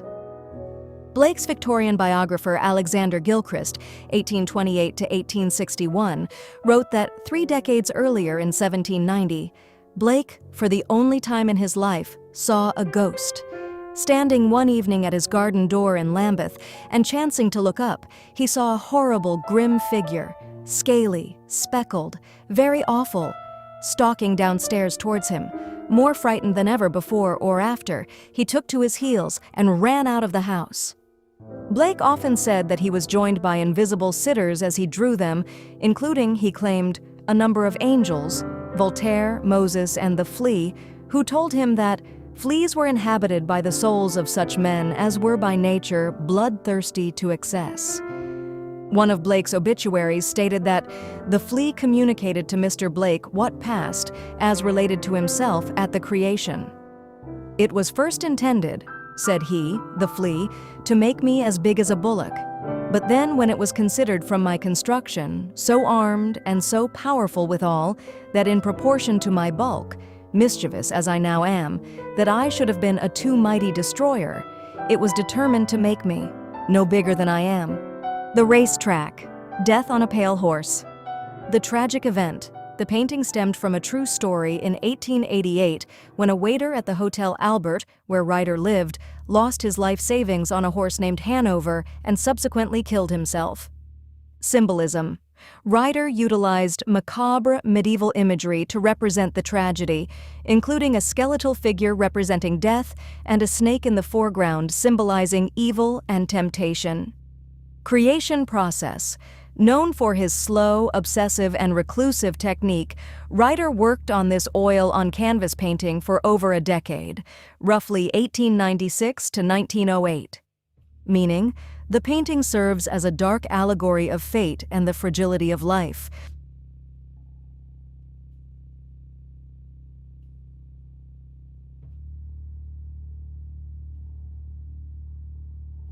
The Mouth of Hell, from the Visions of Tondal, Getty Manuscript. The Mouth of Hell appears in the illuminated manuscript The Visions of Tondal, circa 1475, created by the Flemish artist Simon Marmion for Margaret of York. Today, it is housed at the J. Paul Getty Museum in Los Angeles, MS-30. Visual description. The miniature presents hell as a monstrous living entity. At the center yawns a colossal beast's mouth, its lips stretched wide, teeth jagged like iron spikes. The interior glows with a sickly, infernal red, suggesting both fire and raw flesh. Rather than a simple cave, hell is embodied as a devouring creature.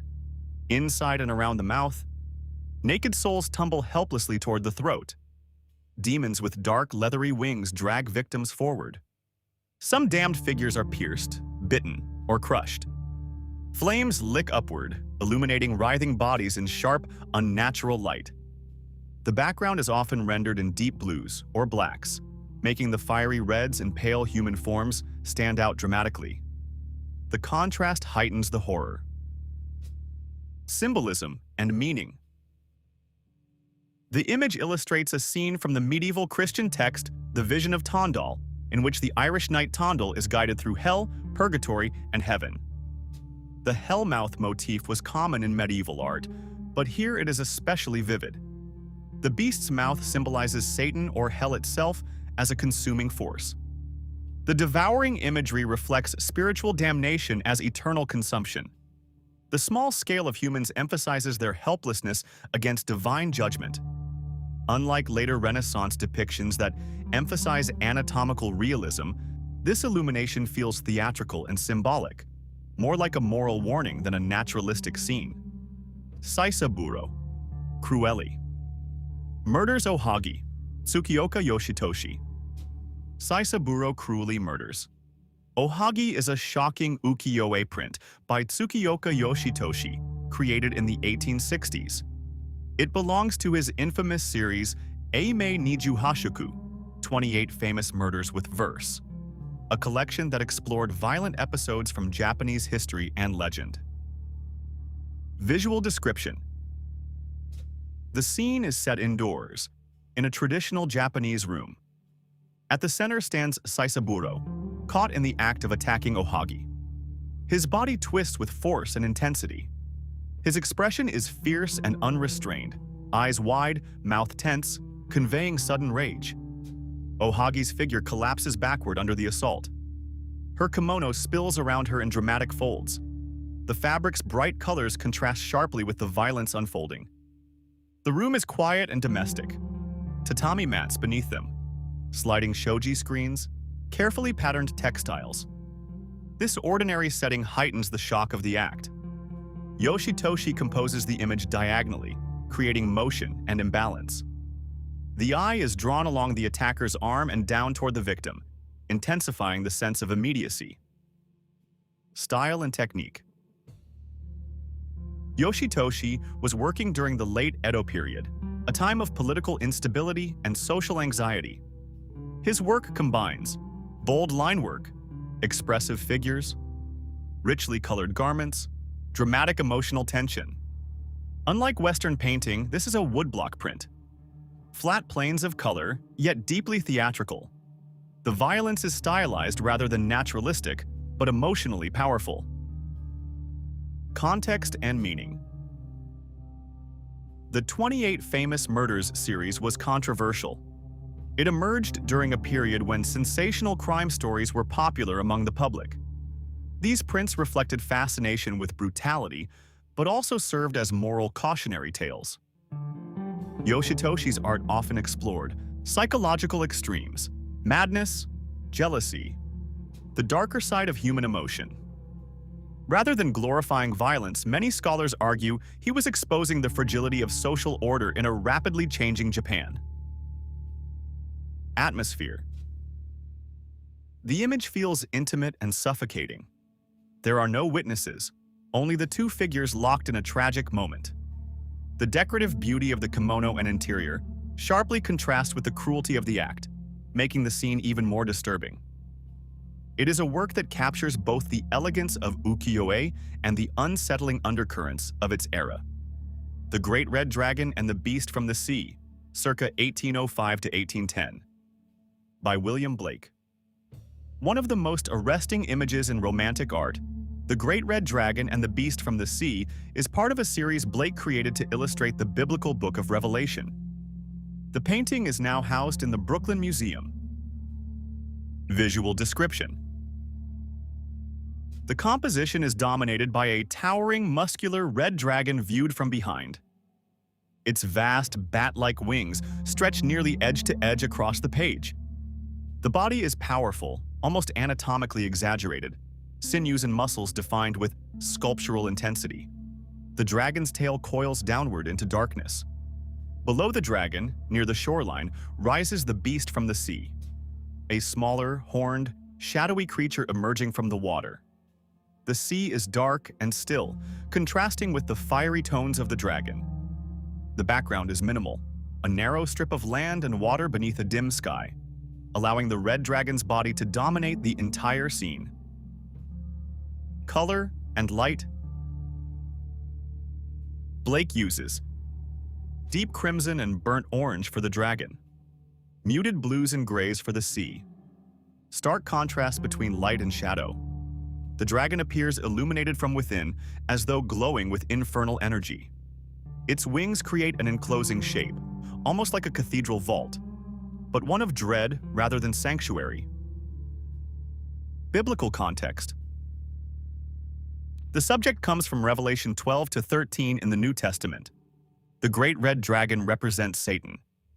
The beast from the sea represents a worldly force of evil empowered by the dragon. Blake was not merely illustrating scripture. He interpreted it symbolically. In his personal mythology, such figures often represent spiritual tyranny, repression, or corrupt institutions. Style and interpretation. Blake's style is visionary rather than realistic. Elongated anatomy, dramatic foreshortening, emphasis on spiritual intensity over physical accuracy. The dragon's back is turned to us, which adds mystery. We do not see its face, only its immense power. This choice makes the figure feel unknowable and overwhelming. Unlike traditional medieval dragons, this one is not grotesque or reptilian in detail. It is almost heroic in form, which makes it more unsettling. Evil, here, is majestic. Atmosphere. The painting feels apocalyptic, silent, suspended in a moment before catastrophe. There is tension rather than action. The dragon seems to hover in a poised stillness, as if preparing to unleash destruction. Candle overall. Meaning. Blake transforms a biblical monster into a symbol of spiritual and psychological conflict. The image suggests that evil is not chaotic ugliness, but structured, powerful, and even beautiful in its terrifying grandeur. It is both a religious vision and a psychological one, a meditation on dominance, fear, and unseen forces shaping the world. Hell. Mask Still Life 3. Mask Still Life III is an oil-on-canvas artwork by Emil Nolde, created in the year 1911. This piece is a representation of the Expressionism art movement and measures 74 by 78 centimeters. It falls under the still life genre and is presently housed at the Nelson Atkins Museum of Art, located in Kansas City, Missouri, USA. The artwork presents a vivid and arresting tableau of masks, each rendered with bold colors and brushwork that typifies Nolde's expressionist approach. The use of color is particularly striking, with contrasting hues that imbue the piece with a sense of depth and vibrancy.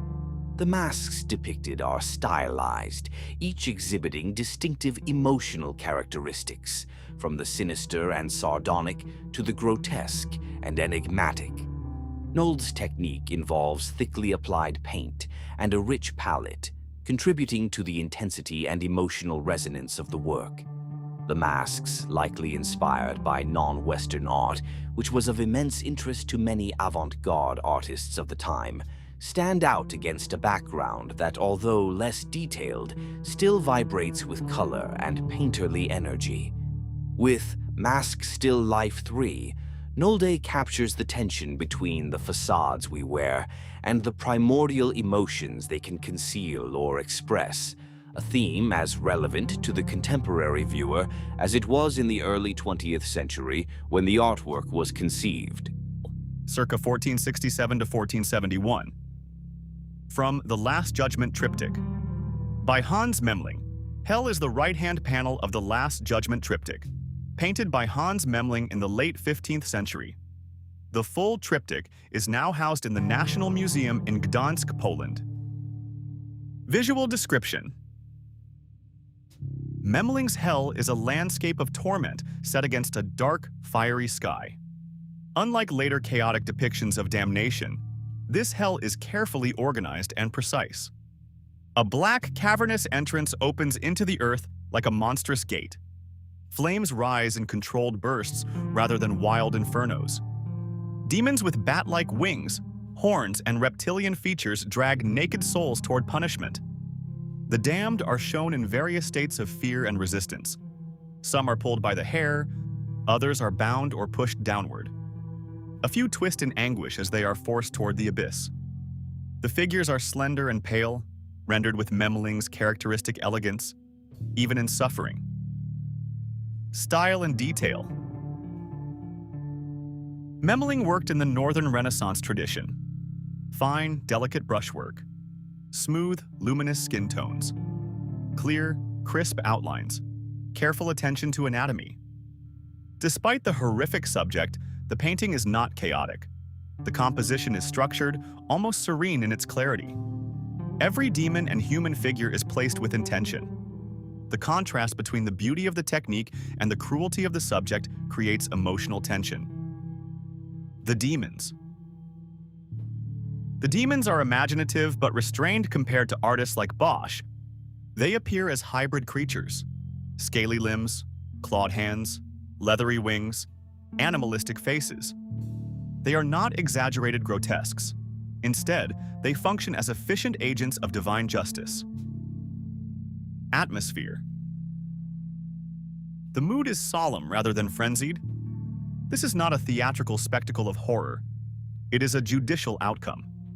Hell here feels like a sentence being carried out. There is a sense of inevitability. The damned are not fighting a battle. They are undergoing judgment already decided. Symbolism. As part of the Last Judgment, the left panel depicts the saved entering paradise. The center shows Christ judging humanity. The right panel, Hell, shows the fate of the unrepentant.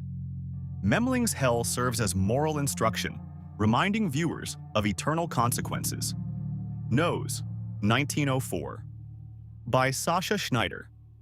Hypnose, 1904, is one of Sascha Schneider's most striking symbolist works. Known for his monumental male figures and psychologically charged compositions, Schneider creates here a scene that feels both theatrical and metaphysical. Visual description. At the center of the painting stands a muscular nude male figure rendered with sculptural precision. His body is tense yet strangely passive, as if caught in a trance. Behind or above him looms a second presence, a shadowy, dominant figure, leaning forward with intense focus, hands extended or poised as if exerting unseen force. The relationship between the two figures forms the core of the image. The dominant figure appears to control or influence the other without physical restraint. The hypnotized man's head tilts slightly. His gaze is unfocused, withdrawn inward. The setting is minimal, often a dark, undefined space, giving the scene a timeless, almost cosmic atmosphere. Style and technique. Schneider's style combines idealized classical anatomy, dramatic lighting with sharp contrasts, smooth polished surfaces, monumental scale and heroic proportions. The bodies resemble marble statues brought to life. Light falls across muscles and torsos with precision, creating a strong sculptural effect. Unlike Impressionism, which focused on fleeting moments, Schneider's work feels eternal and symbolic. Symbolism. The painting explores themes central to symbolism: power and submission, mental domination, invisible forces controlling the human will, the tension between consciousness and unconsciousness. Hypnosis here may not simply mean a medical or stage phenomenon. It can represent psychological influence, charisma, authority, or even spiritual possession. The looming figure could symbolize the subconscious, fate, authority, desire, or the darker aspects of the self. The ambiguity is intentional. Emotional atmosphere. The mood is intense yet silent.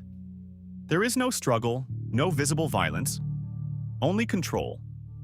The stillness heightens the psychological tension. The hypnotized figure appears powerful physically, yet completely vulnerable mentally. This contrast between strength and submission is one of the painting's most striking elements. Candle context. Schneider was associated with German symbolism and had connections to literary circles, including the writer Karl May. His work often emphasized idealized male bodies and explored themes of heroism, destiny, and inner conflict. In Hypnose, he moves from physical heroism into psychological drama, showing that the greatest forces are not always physical, but mental. Overall impression. Hypnose feels like a frozen moment of psychic domination. It is less about an action and more about influence, the quiet, unseen power one being can hold over another. The painting is austere, monumental, and unsettling in its stillness. Works of Leon Golub. Leon Golub, 1922 to 2004, was an American painter known for his raw, confrontational depictions of power, violence, and political authority. His large-scale canvases are physically aggressive, scraped, scarred, and stripped down, matching the brutality of their subjects. Visual characteristics. Golub's paintings are immediately recognizable. Monumental, life-size, or larger figures. Harsh, exposed backgrounds, often bare canvas. Rough, flayed paint surfaces. Muted palettes of reds, browns, grays, and fleshy tones. He often scraped paint away with a meat cleaver, leaving the surface wounded and textured. The canvas itself appears damaged, echoing the violence depicted. Major themes. 1. Political violence. In works like Interrogation and Mercenaries, Golub portrays armed men confronting vulnerable prisoners, power dynamics frozen in tense standoffs, casual brutality without dramatic theatrics. There is no cinematic action. The horror lies in the stillness, the normalization of dominance. 2. Authority and power. Uniformed men, soldiers, paramilitaries, riot police dominate many canvases. They stand with relaxed posture, sometimes smirking, sometimes bored. Golub exposes the banality of oppression, institutional cruelty, the imbalance between armed authority and exposed flesh. 3. Monumental bodies. In earlier works like Gigantomachy, Golub painted mythological battles between giants and gods. Even here, the bodies are distorted and brutal rather than heroic. He rejected idealized classical beauty. His figures are thick, scarred, exposed, stripped of dignity. Atmosphere. Golub's paintings feel confrontational. The figures often stand against blank, undefined backgrounds, as if on a stage, forcing the viewer into the role of witness. There is no escape into landscape or narrative detail. The scale makes it worse. Standing before a Golub canvas can feel like standing in front of real armed men. Emotional impact. His work does not romanticize violence. It feels dry, clinical, uncomfortably direct. The tension is psychological rather than explosive. You sense what might happen next, but the moment is suspended. Candle overall significance. Leon Golub's art is about systems of power, who holds it, who suffers under it, and how violence becomes ordinary. Unlike medieval depictions of hell or mythological battles, Golub's infernos are modern. Interrogation rooms, streets, political conflict zones. His paintings are not symbolic fantasies. They are confrontations with contemporary reality.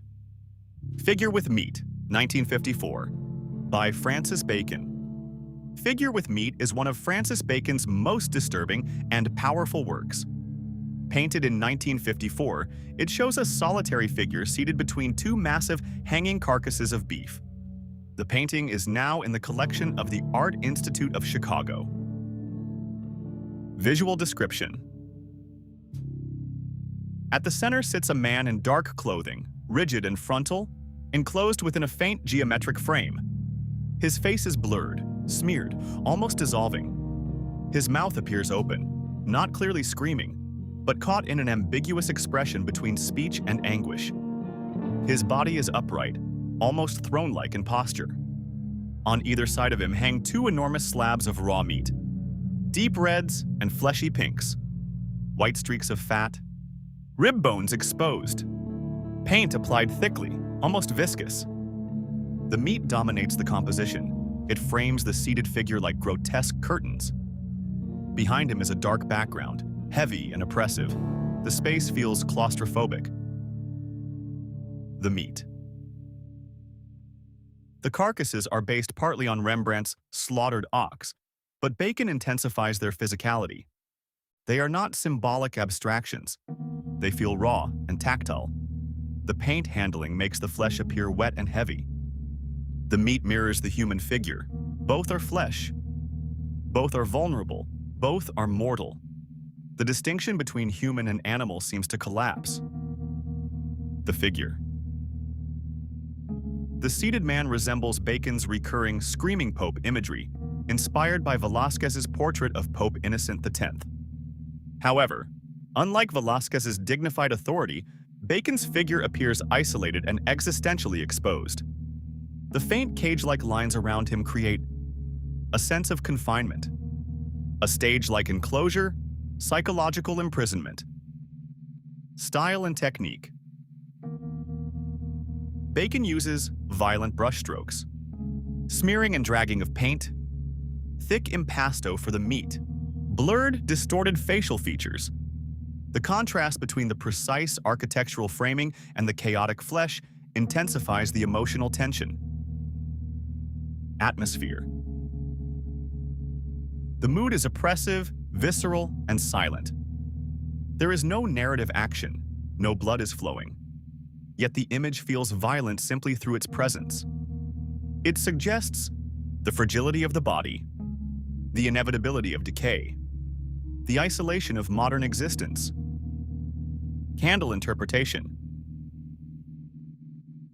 Many interpretations see this painting as a meditation on mortality, power stripped of dignity, humanity reduced to meat, the existential condition after World War II. The seated figure, flanked by carcasses, appears almost cruciform in arrangement, evoking religious undertones without clear redemption. Overall impression. Figure with Meat is not horror in a narrative sense. It is existential horror. Bacon confronts the viewer with the raw material of life, flesh, bone, and the thin boundary between authority and vulnerability. The painting feels both theatrical and brutally honest, a stark reminder that beneath clothing, titles, and identity, we are all made of meat. Human Laundry, Belsen, 1945. By Doris Zinkeisen. In April 1945, British forces liberated the Bergen-Belsen concentration camp in Germany. Doris Zinkeisen, serving as an official British war artist, entered the camp shortly after liberation and documented what she witnessed. One of the resulting works is commonly referred to as the Human Laundry, depicting efforts to clean and treat survivors. Visual description. The painting shows the interior of a makeshift medical ward. Emaciated survivors lie on narrow beds or stretchers. Nurses and orderlies move between them, washing and tending to their frail bodies. Buckets, cloths, and medical supplies are scattered around the room. The title, Human Laundry, refers to the grim but necessary process of cleansing survivors who were suffering from disease, starvation, and extreme neglect. The figures are thin and weak, their limbs angular beneath pale skin. The setting appears crowded yet subdued, a space of urgent care rather than chaos. Color and style. Zinkeisen's palette is muted. Sickly yellows and pale flesh tones, soft browns and grays, dim interior lighting. Unlike her earlier theatrical and society portraits, this painting is restrained and documentary in feeling. The brushwork is controlled, almost clinical. There is no dramatization, only quiet observation. Candle atmosphere. The mood is somber and heavy. The scene does not depict violence directly. Instead, it shows the aftermath, exhaustion, illness, and the slow, fragile process of recovery. There is a contrast between the vulnerability of the survivors, the calm determination of the medical staff. The title itself is stark and unsettling, emphasizing how victims were reduced to bodies needing basic restoration. Historical context. When British troops entered Bergen-Belsen, they encountered thousands of prisoners in catastrophic condition. Disease and starvation were widespread. Immediate efforts were made to provide medical treatment, wash and disinfect survivors, move patients into cleaner hospital conditions, Zinckaisen's painting serves as a historical document, capturing one aspect of that relief effort. Interpretation. The work can be read as a record of humanitarian response, a testimony to the physical toll of the Holocaust, a reminder of dignity being slowly restored. Unlike symbolic depictions of hell in earlier art history, this is real, historical suffering, rendered without exaggeration. Overall impression. Human laundry is quiet but deeply affecting. It does not rely on spectacle. Instead, it conveys tragedy through frailty and care. Zinckaisen's painting stands as both art and witness, documenting a moment when devastation met the first fragile attempts at healing. Works of Jaroslav Panuška. Jaroslav Panuška, 1872 to 1958, was a Czech painter associated with late symbolism and early modern tendencies in Central Europe. While he painted landscapes throughout his life, he is best known for eerie, supernatural scenes filled with ghosts, skeletal forms, and haunted forests. Haunted landscapes. Many of Panuška's works depict dense forests at twilight, lonely graveyards, crumbling ruins, isolated chapels. The trees often twist unnaturally, their branches forming claw-like silhouettes against dark skies. Mist creeps along the ground, obscuring paths and creating a sense of uncertainty. Nature in his paintings does not feel peaceful. It feels watchful. Supernatural motifs. Panuška frequently incorporated macabre imagery, skulls embedded in rocks, ghostly white figures drifting between trees, apparitions emerging from shadow, skeleton-like forms blending into the landscape. These elements are not rendered in shocking detail, but appear subtly integrated into the environment, as if the land itself is haunted. Style and color. His palette tends toward deep greens, murky browns, midnight blues, occasional pale highlights for spectral forms. Brushwork is looser than academic realism, but still grounded in recognizable landscape structure. The mood is built through atmosphere rather than dramatic action. Atmosphere. Panuška's works feel quiet, melancholic, ominous, suspended in time. Unlike dramatic depictions of violence, his paintings rely on suggestion.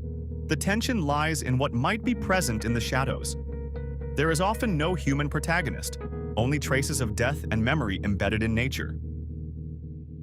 Themes. His art reflects fascination with folklore and rural superstition, the thin boundary between the living and the dead, the psychological power of landscape, the presence of unseen forces.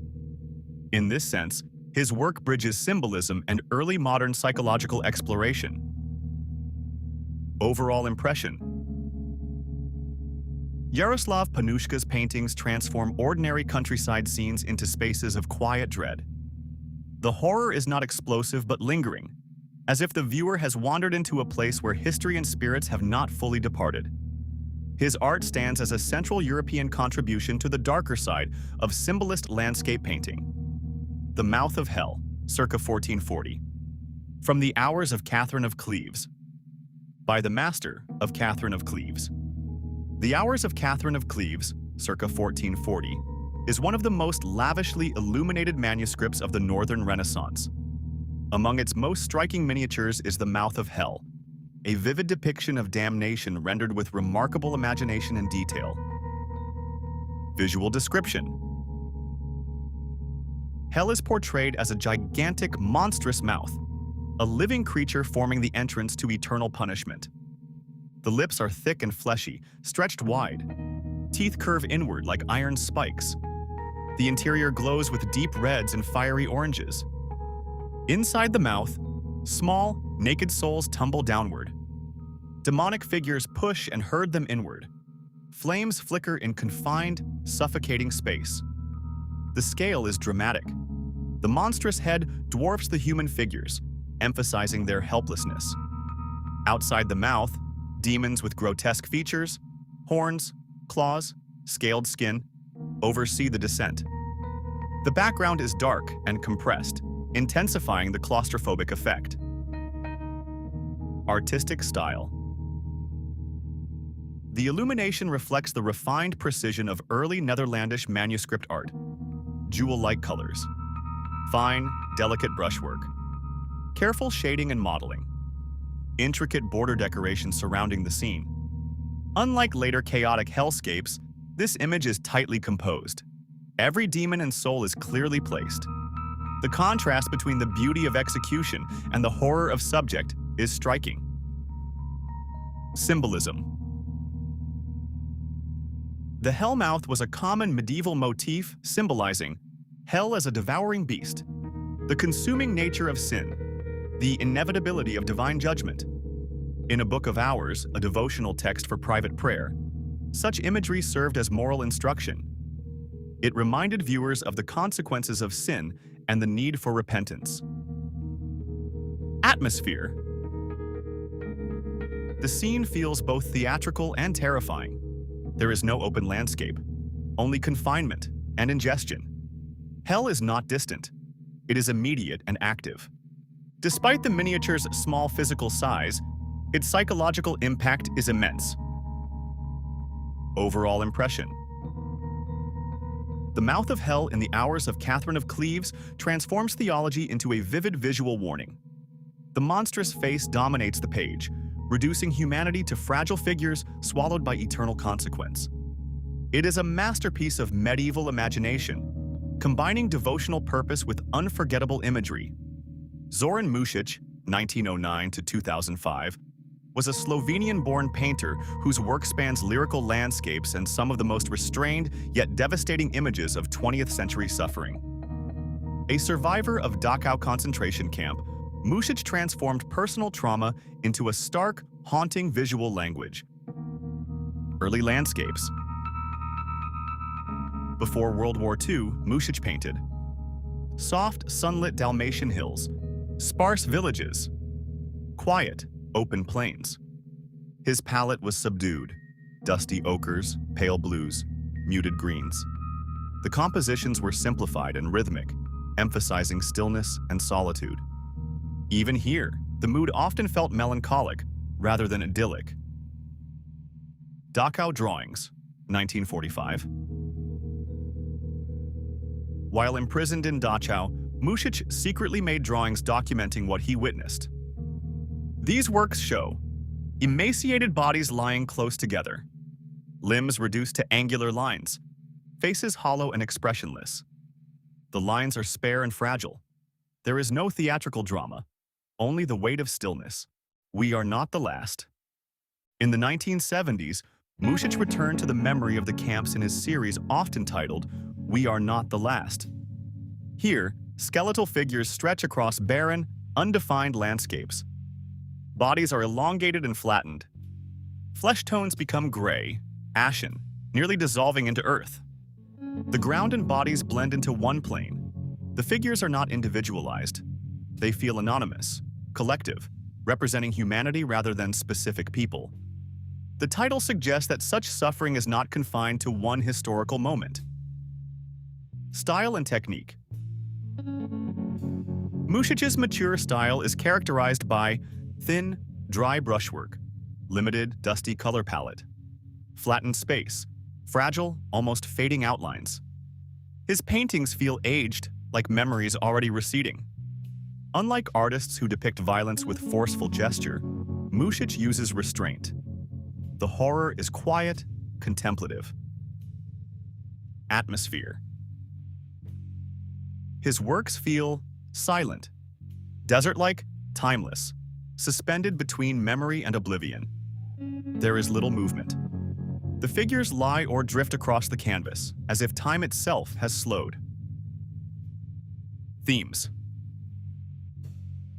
Mušić explored memory and trauma, the persistence of human suffering, the erosion of individuality, the thin boundary between life and death. Yet his art is not accusatory or sensational. It is meditative, almost elegiac. Overall impression. Zoran Mušic's works confront catastrophe through understatement. Instead of dramatic confrontation, he offers stillness. Instead of vivid color, he gives ash and dust. His paintings feel like faded witnesses, reminders that history lingers quietly in the landscape of memory. Works of Hyman Bloom. Hyman Bloom, 1913 to 2009, was a Latvian-born American painter associated with early abstract expressionism, though his work remained deeply figurative and spiritual. He is best known for his haunting paintings of cadavers, autopsies, and rabbis, subjects through which he explored mortality and transcendence. The corpse and autopsy paintings. In the 1940s and 1950s, Bloom created a series of paintings depicting cadavers observed in morgues and autopsy rooms.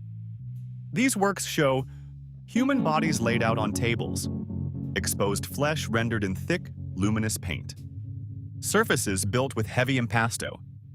The paint itself seems to pulse and glow. Deep reds, purples, and acidic yellows transform decay into something strangely radiant.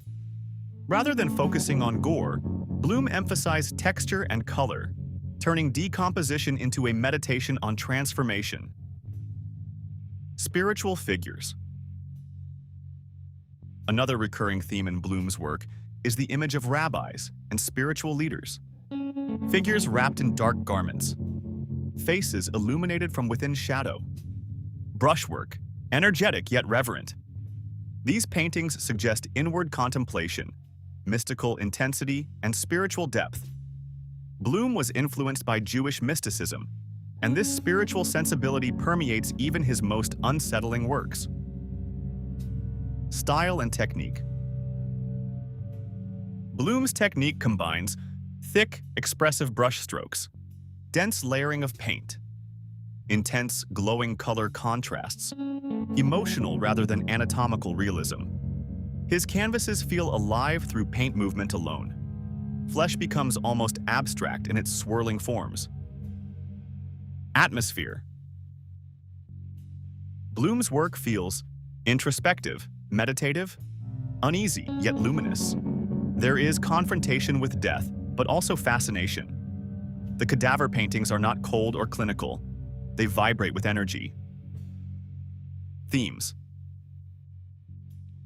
Across his career, Bloom explored mortality and decay, spiritual transcendence, the material body versus the immaterial soul, transformation through death. He treated the body not simply as an object, but as a vessel of mystery. Overall impression. Hyman Bloom's works turn decay into revelation. His cadavers glow with strange beauty, and his spiritual figures radiate quiet intensity. Rather than offering shock, Bloom offers contemplation, suggesting that within mortality lies a deeper, perhaps sacred transformation. Self-Portrait Series, 1991. By Brian Charnley. In 1991, British artist Brian Charnley created a series of self-portraits while reducing his antipsychotic medication. Diagnosed with schizophrenia, Charnley used painting as a way to document his shifting mental state. The resulting series is one of the most direct visual explorations of psychological fragmentation in modern art. Visual evolution. The series progresses dramatically from relative coherence to severe distortion. Early images. His face is recognizable. Features are slightly exaggerated or stylized. Backgrounds remain controlled. There is tension, but identity is intact. Middle works. The face begins to split or fragment. Eyes multiply or shift out of alignment. Words and symbols appear across the canvas. Colors intensify. Electric blues, reds, acidic yellows. The portraits feel unstable, as though perception itself is breaking down. Later images. The face dissolves into abstraction.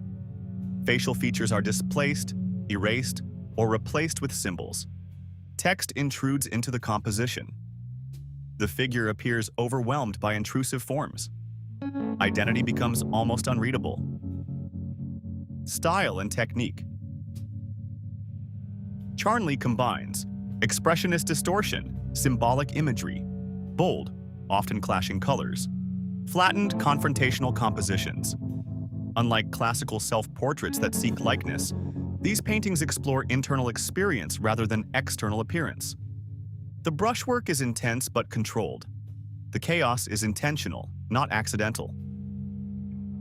Themes. The series addresses fragmentation of identity, altered perception, struggle between medication and self-awareness, the tension between control and dissolution. The presence of text suggests attempts to anchor meaning as the image destabilizes. Atmosphere. The mood shifts from anxious to deeply unsettling. The viewer experiences confrontation, disorientation, claustrophobia, emotional exposure. Because these are self-portraits, the series feels intimate and vulnerable rather than theatrical. Overall impression. Brian Charnley's self-portraits are not simply depictions of illness. They are attempts to visualize subjective experience. The gradual breakdown of facial structure mirrors a perceived breakdown of self. The power of the series lies in its progression. Seen together, the paintings form a visual narrative of transformation. Intense, personal, and deeply human. Works of Jack Kevorkian. Before and after becoming widely known for his advocacy of physician-assisted dying, Jack Kevorkian also worked as a painter. His artworks are far less publicly discussed than his activism, but they reveal a persistent focus on mortality, suffering, and existential isolation. Visual style. Kevorkian's paintings are generally dark and pallid, deep browns, blacks, muted reds. Figurative but somewhat stiff or theatrical, symbol-heavy, often somber in tone. He did not align himself with a major art movement, but his work carries elements of symbolism and outsider art. Candle recurring themes. Death and mortality. Unsurprisingly, many of his works center on death. Hooded or skeletal figures, coffin-like structures, shadowed rooms with isolated individuals. Death is usually presented as solemn rather than violent, more philosophical than graphic. Isolation. Several paintings depict single figures in empty interiors, stark lighting from above, faces partially obscured by shadow. The atmosphere suggests loneliness and contemplation rather than action. Religious and moral symbolism. Kevorkian sometimes incorporated cruciform arrangements, symbolic gestures of suffering or sacrifice, ambiguous spiritual imagery. These works reflect ethical and existential questions rather than clear doctrinal statements. Atmosphere. His paintings often feel quiet, introspective, heavy, theatrical in staging. They lack the painterly complexity of artists like Francis Bacon, but they carry an earnest intensity. The mood is reflective rather than shocking. Artistic identity. Kevorkian's art was deeply personal. While critics often see it as secondary to his public persona, the paintings reveal preoccupation with human vulnerability, fascination with the boundary between life and death, desire to express moral struggle visually.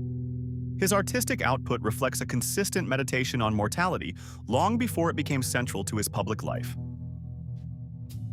Overall impression. Jack Kevorkian's paintings are somber meditations on death and isolation. They are less about technical innovation and more about confronting uncomfortable existential realities. The works feel personal, almost confessional, shaped by a mind preoccupied with ethical questions about suffering and dignity. Yuko Tatsushima is a Japanese contemporary painter known for her intense, surreal, and psychologically charged imagery. Her work blends pop art aesthetics with grotesque symbolism, often exploring themes of trauma, femininity, violence, memory, and the subconscious. Visual style and characteristics. 1. Grotesque meets. Cute. Her paintings frequently feature doll-like girls with oversized eyes, childlike pastel color palettes, distorted or exaggerated facial expressions. At first glance, the works may appear playful or kawaii-inspired, but closer inspection reveals unsettling undertones: fear, mutation, emotional instability. 2. Psychological and emotional themes. Tatsushima's art often reflects anxiety and suppressed emotion, identity conflict, the fragile boundary between innocence and corruption, social pressure on young women in contemporary Japan. Her figures can appear fractured, duplicated, melting, or morphing, visual metaphors for internal turmoil. 3. Surrealism and dream logic. Her compositions feel like scenes from a dream, floating heads or disembodied limbs. Unnatural color contrasts, symbolic elements, animals, ribbons, eyes, wounds. The space is often ambiguous, not quite a room, not quite a landscape, creating psychological claustrophobia. Recurring motifs. Common elements include large expressive eyes, sometimes multiplied or hollow, distorted mouths, screaming, stitched, exaggerated, soft pastel backgrounds contrasted with emotional intensity, fragmented bodies, representing psychological fracture. Artistic context. Her work sits within Japanese contemporary figurative painting, pop surrealism, elements of lowbrow art, psychological expressionism. She is sometimes compared to artists influenced by anime aesthetics, but diverges by pushing imagery toward darker, more introspective territory. Overall impact. Yuko Tatsushima's paintings create a strong emotional reaction because they appear innocent at first glance, gradually reveal discomfort or inner distress, combine beauty and unease in a single frame.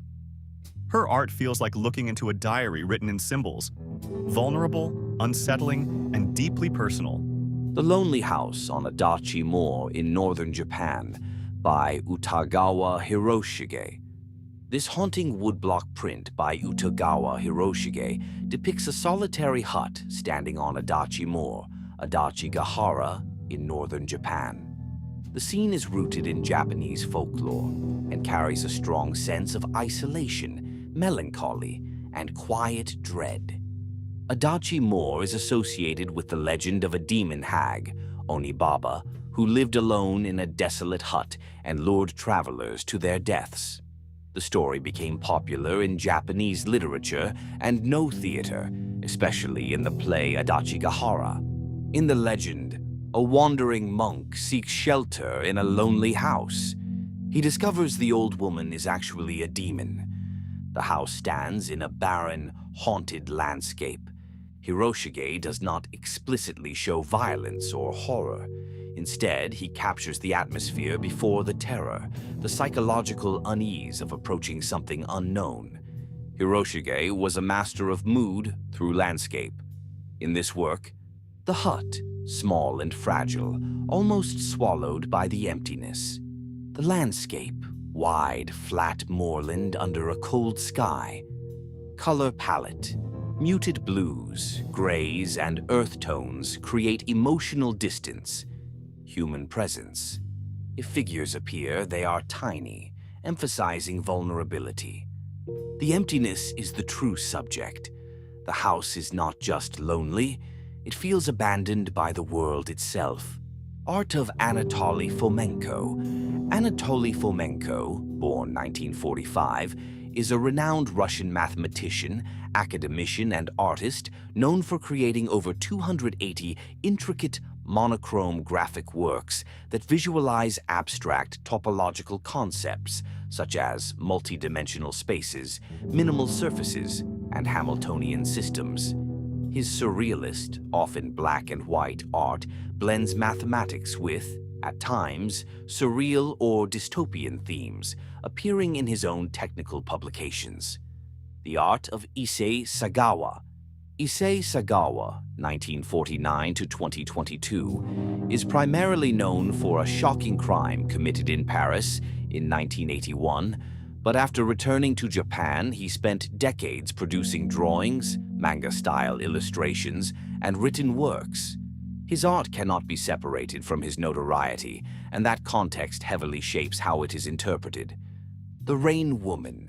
Svetlana Telets, an artist from Vinnytsia, Ukraine, painted The Rain Woman in 1996, after reportedly feeling like she was constantly being watched for 6 months. According to the artist, she was sitting in front of a blank canvas when a clear vision of the final painting appeared to her. Feeling like someone was controlling her hand, she sketched the composition for 5 hours, then spent another month refining the details. After displaying it in a local art salon, multiple people successively bought the painting, only to return it to the seller after describing a figure following them in their homes and dreams. One temporary owner described white eyes appearing everywhere he looked and returned the painting with an offer to pay back half the purchase price, fearing he might drown in the eyes if kept for any longer. The piece was eventually purchased by the musician Sergei Skachkov in 2008, though reportedly his wife later hid the painting after seeing a ghostly figure walk around their apartment at night. According to Archpriest Vitaly Goloskevich of the Transfiguration Cathedral in Vinnytsia, a person has a spirit and a soul. There are truly spiritual works of art, and there are soulful ones. And the painting you are talking about represents just such soulful art, and it doesn't come from God. The artist puts into the work the mood in which he was at the time of his writing, and it is not known who led the artist at that moment. Cheja Stoica. In 1943, Cheja Stoica, then 9 years old, and members of her Romani family were taken by force from their home outside Vienna to a series of concentration camps, Auschwitz, Bergen-Belsen, and Ravensbrück. By the end of World War II, an estimated 500,000 Roma and Sinti people, two historically marginalized ethnic groups in Europe, had been killed, alongside millions of Jews and other victims of Nazi persecution. Stoica, her mother, and 4 siblings barely escaped that fate. Her father, younger brother, and nearly 200 members of her extended family perished.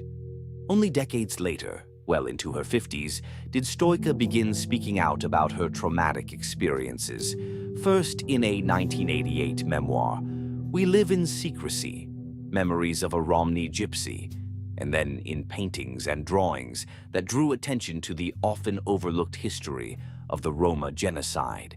In the Romani language, the horrors are called parajmos, or the devouring, made manifest in a 1995 watercolor by Stoica, a terrifying view down the gullet of a screaming Nazi soldier, his red lips lined with tiny but menacing white teeth. They devoured us, she inscribed on the back. New York audiences will finally be able to see the artist's ambitions in Cheja Stoica Making Visible, an exhibition at the Drawing Center in New York that opens on February 20th. The most comprehensive exhibition of Stoica's work as a contemporary artist in the United States, it will include more than 60 paintings and drawings made between 1992 and 2011. She died in 2013, along with sketchbooks, archival material, and documentary films made while she was alive. Stoica's work is such a powerful and eloquent response to the Holocaust, and the Romani Holocaust in particular, said Lynn Cook, a former curator at the National Gallery of Art in Washington, who organized the current show with Noelig Leroux. But, she added, subject matter alone doesn't guarantee anything about artistic eloquence or forcefulness of expression. It's how they're made that makes them so powerful. in images that are not simply diaristic or anecdotal, but rather a form of storytelling that conveys emotions and sense memories through poignant details, Stoica was determined to speak about her community's past. "I must tell how they lived today, and what happened to them," she said in her 2008 book, Auschwitz is My Overcoat. Her mission included making not only pictures of the horrors she and her family experienced, but also images of Roma ways of life before they were interrupted by the Nazis' arrival in Austria in 1938. Bucolic scenes of caravans in beautiful landscapes with her family and the community. The Murderer, painted by Edvard Munch in 1910, is an expressionist oil-on-canvas work housed in the Munch Museum, Oslo. It features a strangely calm, almost mundane figure in a landscape, often interpreted as a psychological study of guilt rather than a dramatic crime scene. Van Nath, 1946 to 2011, was a Cambodian artist, author, and one of only 7 known survivors of the Khmer Rouge's S-21 detention center, Tuol Sleng, where he was spared execution only because his talent for painting was deemed useful to the regime. His art is defined by a commitment to memorializing the atrocities of the Khmer Rouge, 1975 to 1979, to ensure they are never forgotten, making him a critical figure in Cambodia's visual record of the genocide. Lágrimas de Sangre, Oswaldo Guayasamín. Lágrimas de Sangre, Tears of Blood, is one of the emotionally devastating works by Ecuadorian master Oswaldo Guayasamín. Known for portraying human suffering across Latin America, Guayasamín used distorted faces and anguished expressions to communicate collective pain rather than individual portraiture. This painting belongs to his broader thematic cycles dealing with oppression, war, dictatorship, poverty, and injustice. The painting typically features a close-up human face, elongated and angular, enlarged, hollow, or sorrowful eyes, thick, rough brush strokes, a limited palette, earthy browns, blacks, reds, blood-like tears streaming down the cheeks. The figure's hands are often exaggerated, skeletal, tense, claw-like, either covering the face or framing it, intensifying the emotional drama. Guayasamín avoids realistic beauty. Instead, he emphasizes distortion to express psychological torment. The tears symbolize suffering so profound that ordinary crying is insufficient. The blood suggests violence, political repression, torture, martyrdom, generational trauma, universal face of suffering. The subject is not a specific person. It represents indigenous peoples of Latin America, victims of dictatorship, the poor and marginalized, humanity in pain.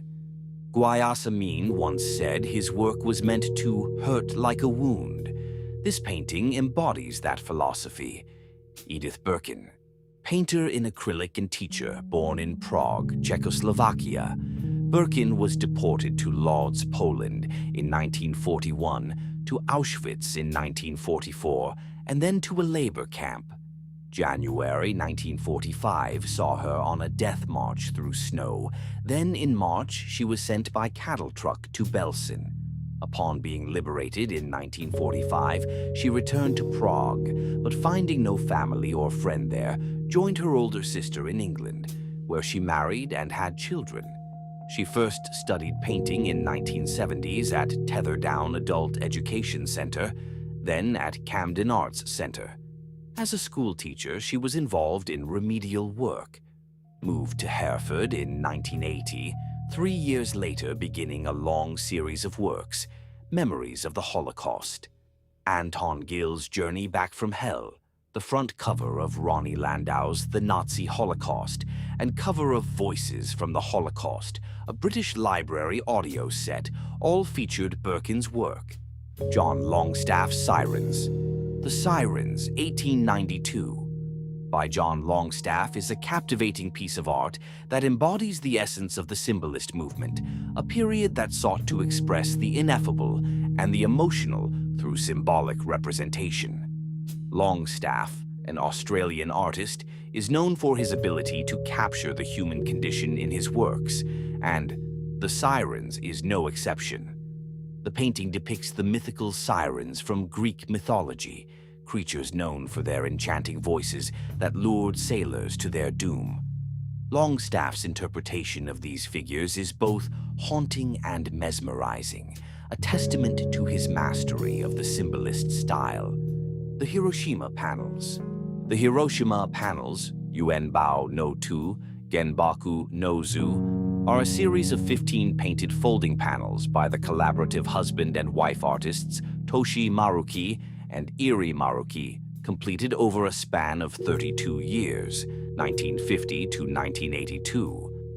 The panels depict the consequences of the atomic bombings of Hiroshima and Nagasaki, as well as other nuclear disasters of the 20th century.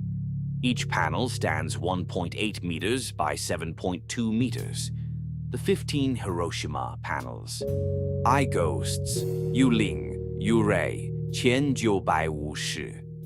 Fire, Huo, Hai Yi Jiu Wu Ling.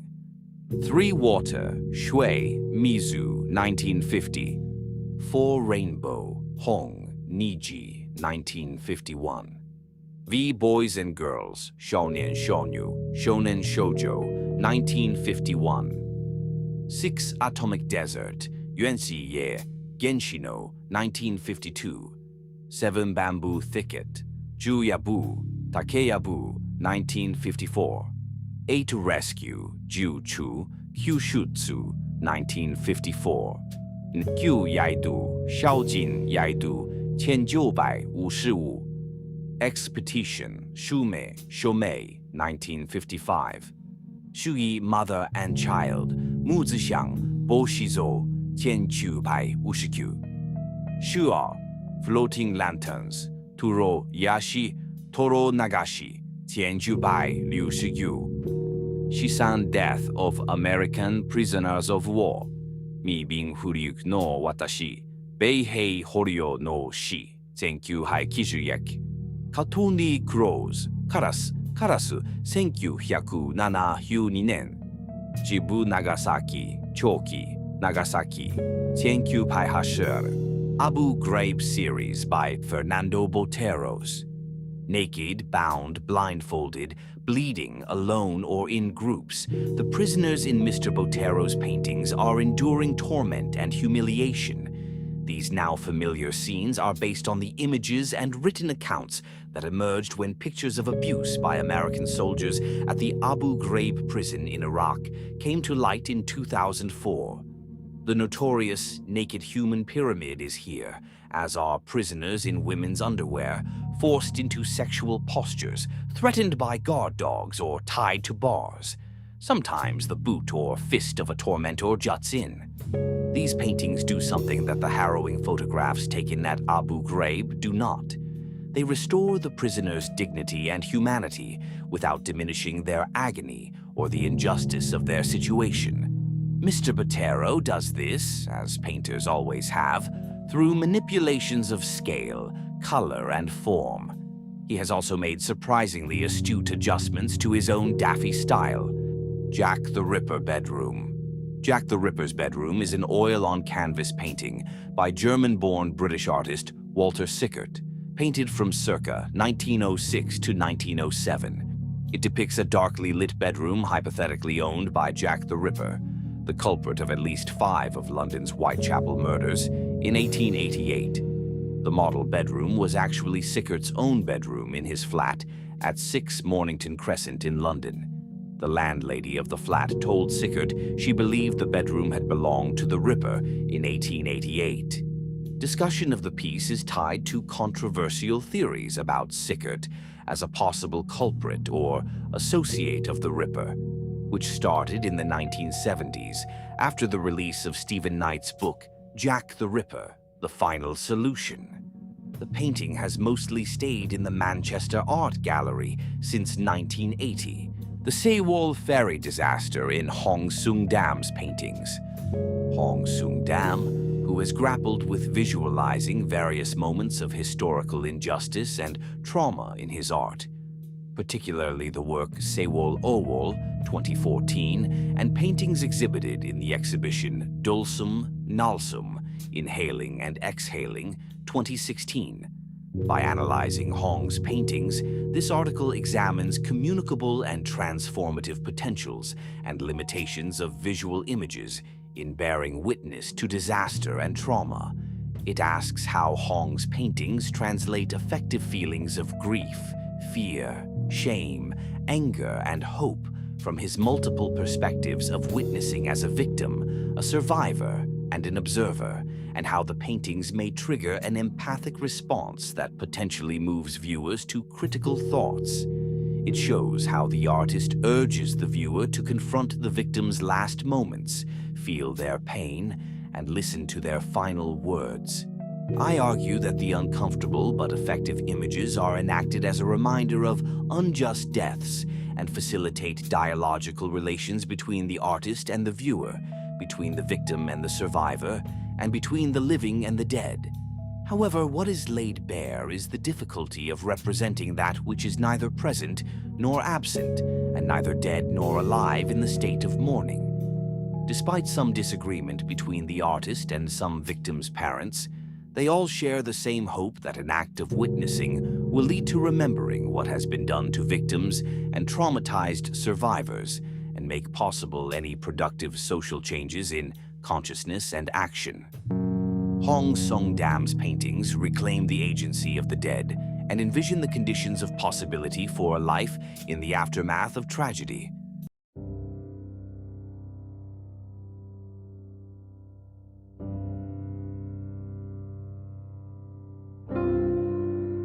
I ran toward my house through a sea of flames. 1974.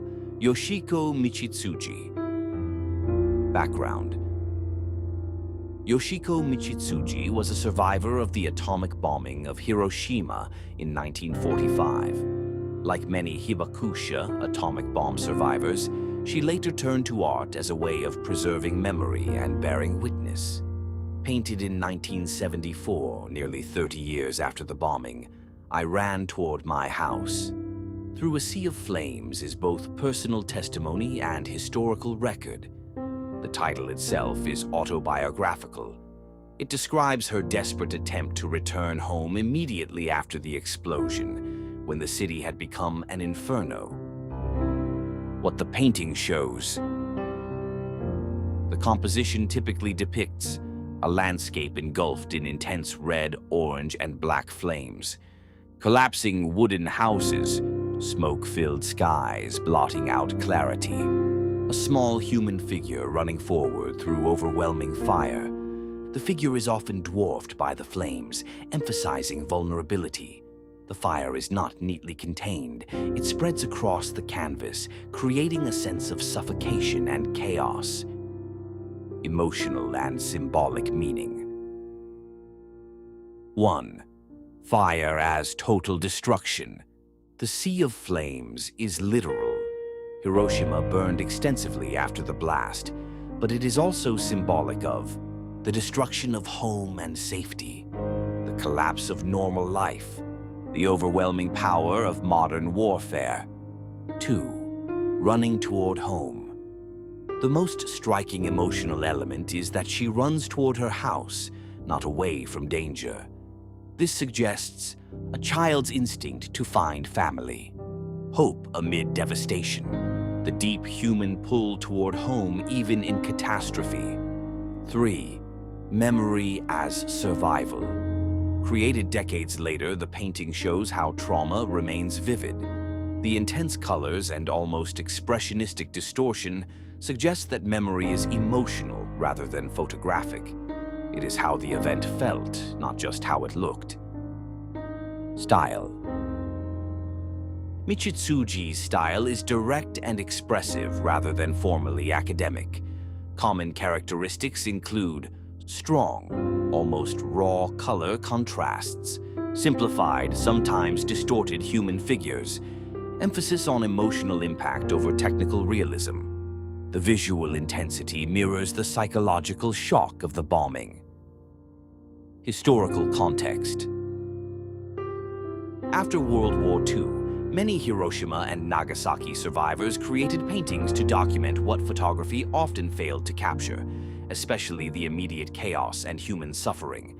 These works serve as eyewitness testimony, anti-nuclear statements, educational tools for future generations. Michitsuji's painting belongs to this tradition of survivor art, where personal memory becomes collective history. Overall meaning. I ran toward my house through a sea of flames is not just a depiction of fire, it is a portrait of fear, instinct, and memory. It captures the terror of the atomic bombing, the innocence of a child searching for home, the long-lasting emotional imprint of war. The painting transforms a single moment of running through flames into a powerful statement about survival and remembrance. Katerina Apostolakou. Katerina Apostolakou is a contemporary Greek painter known for emotionally intense, surreal-leaning figurative works.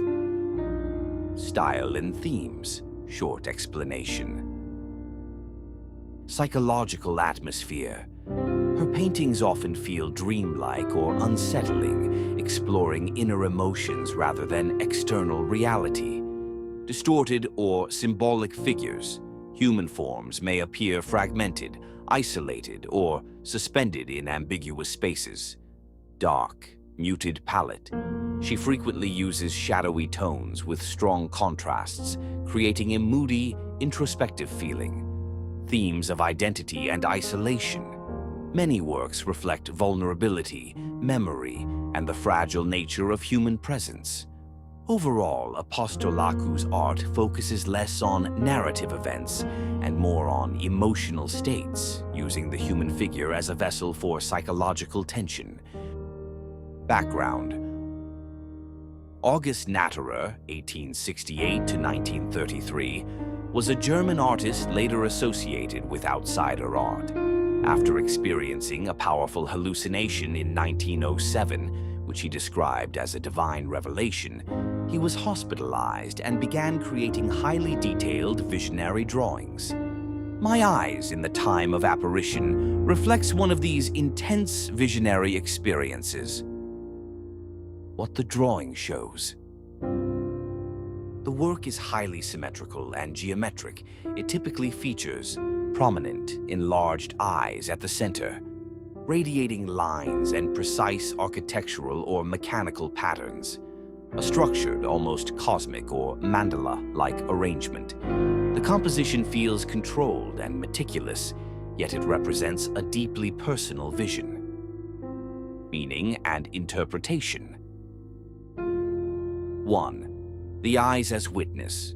The title suggests that the focus is on perception. The eyes may symbolize the moment of divine revelation, heightened awareness, seeing beyond normal reality. Rather than depicting what was seen, the drawing may represent the act of seeing itself during the apparition. 2. Order within chaos. Although the experience that inspired it was overwhelming, the drawing is extremely precise. This contrast suggests an attempt to organize a mystical or frightening experience, a need to give structure to inner visions, art as a tool for understanding mental phenomena. 3. Spiritual or cosmic vision. The radiating geometry resembles sacred diagrams or cosmic maps. It implies that the apparition felt universal, not just personal. Style. Fine, controlled line work, strong symmetry, dense detail, blend of mechanical precision and mystical symbolism. Natterer's works are often seen as examples of visionary or psychiatric art, but they are also admired for their originality and intensity. Overall meaning. My Eyes in the Time of Apparition captures a moment when perception felt transformed. It is less about physical reality and more about an altered state of consciousness where vision becomes spiritual, overwhelming and all-encompassing.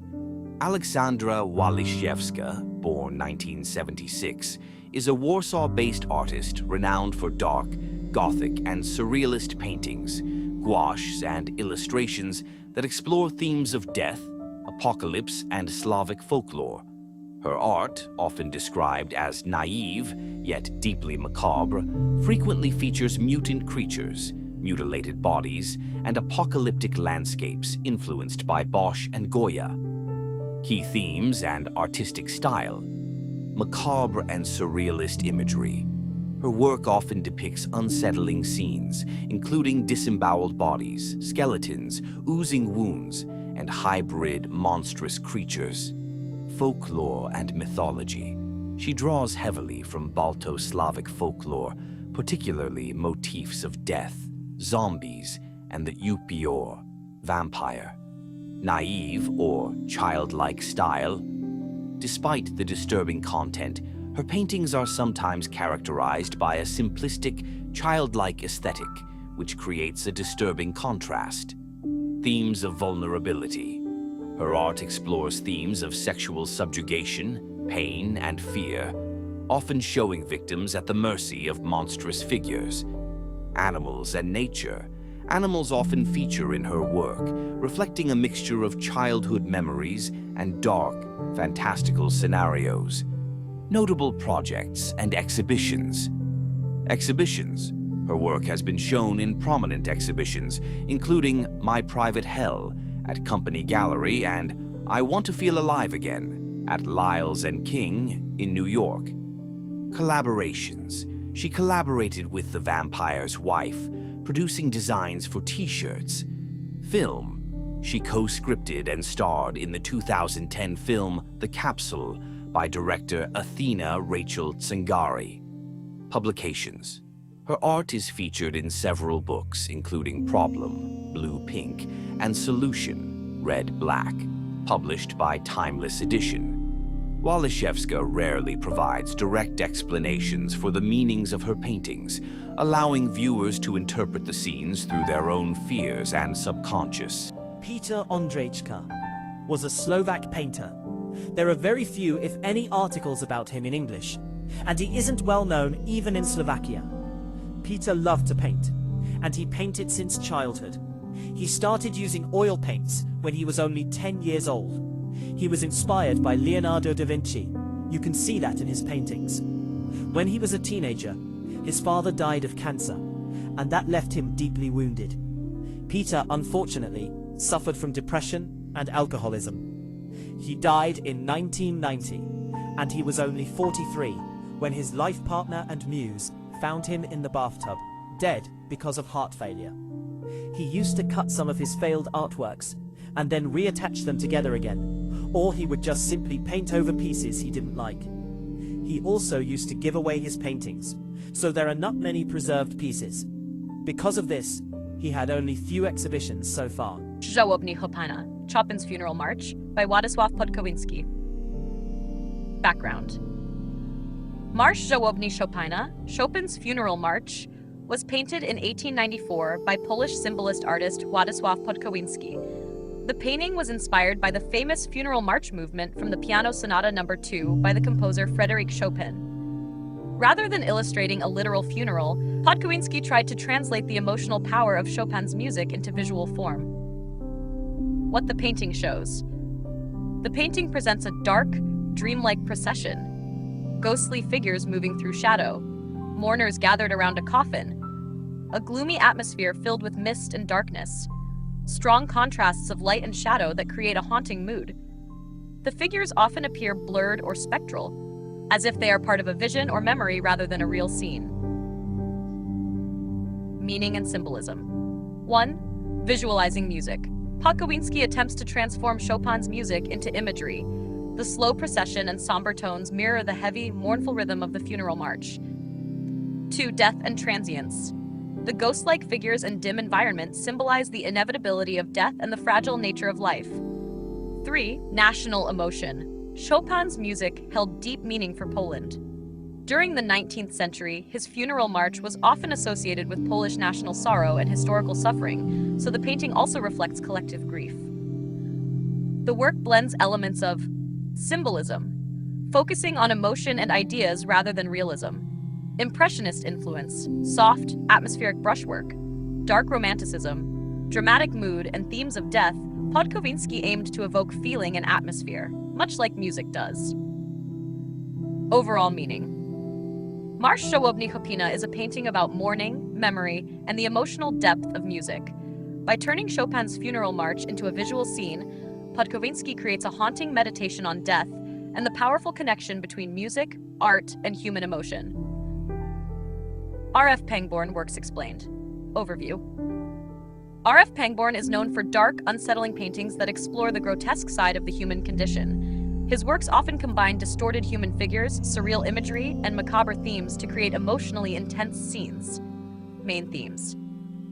1. The grotesque human body. Many of Pangborn's paintings feature mutated or distorted bodies.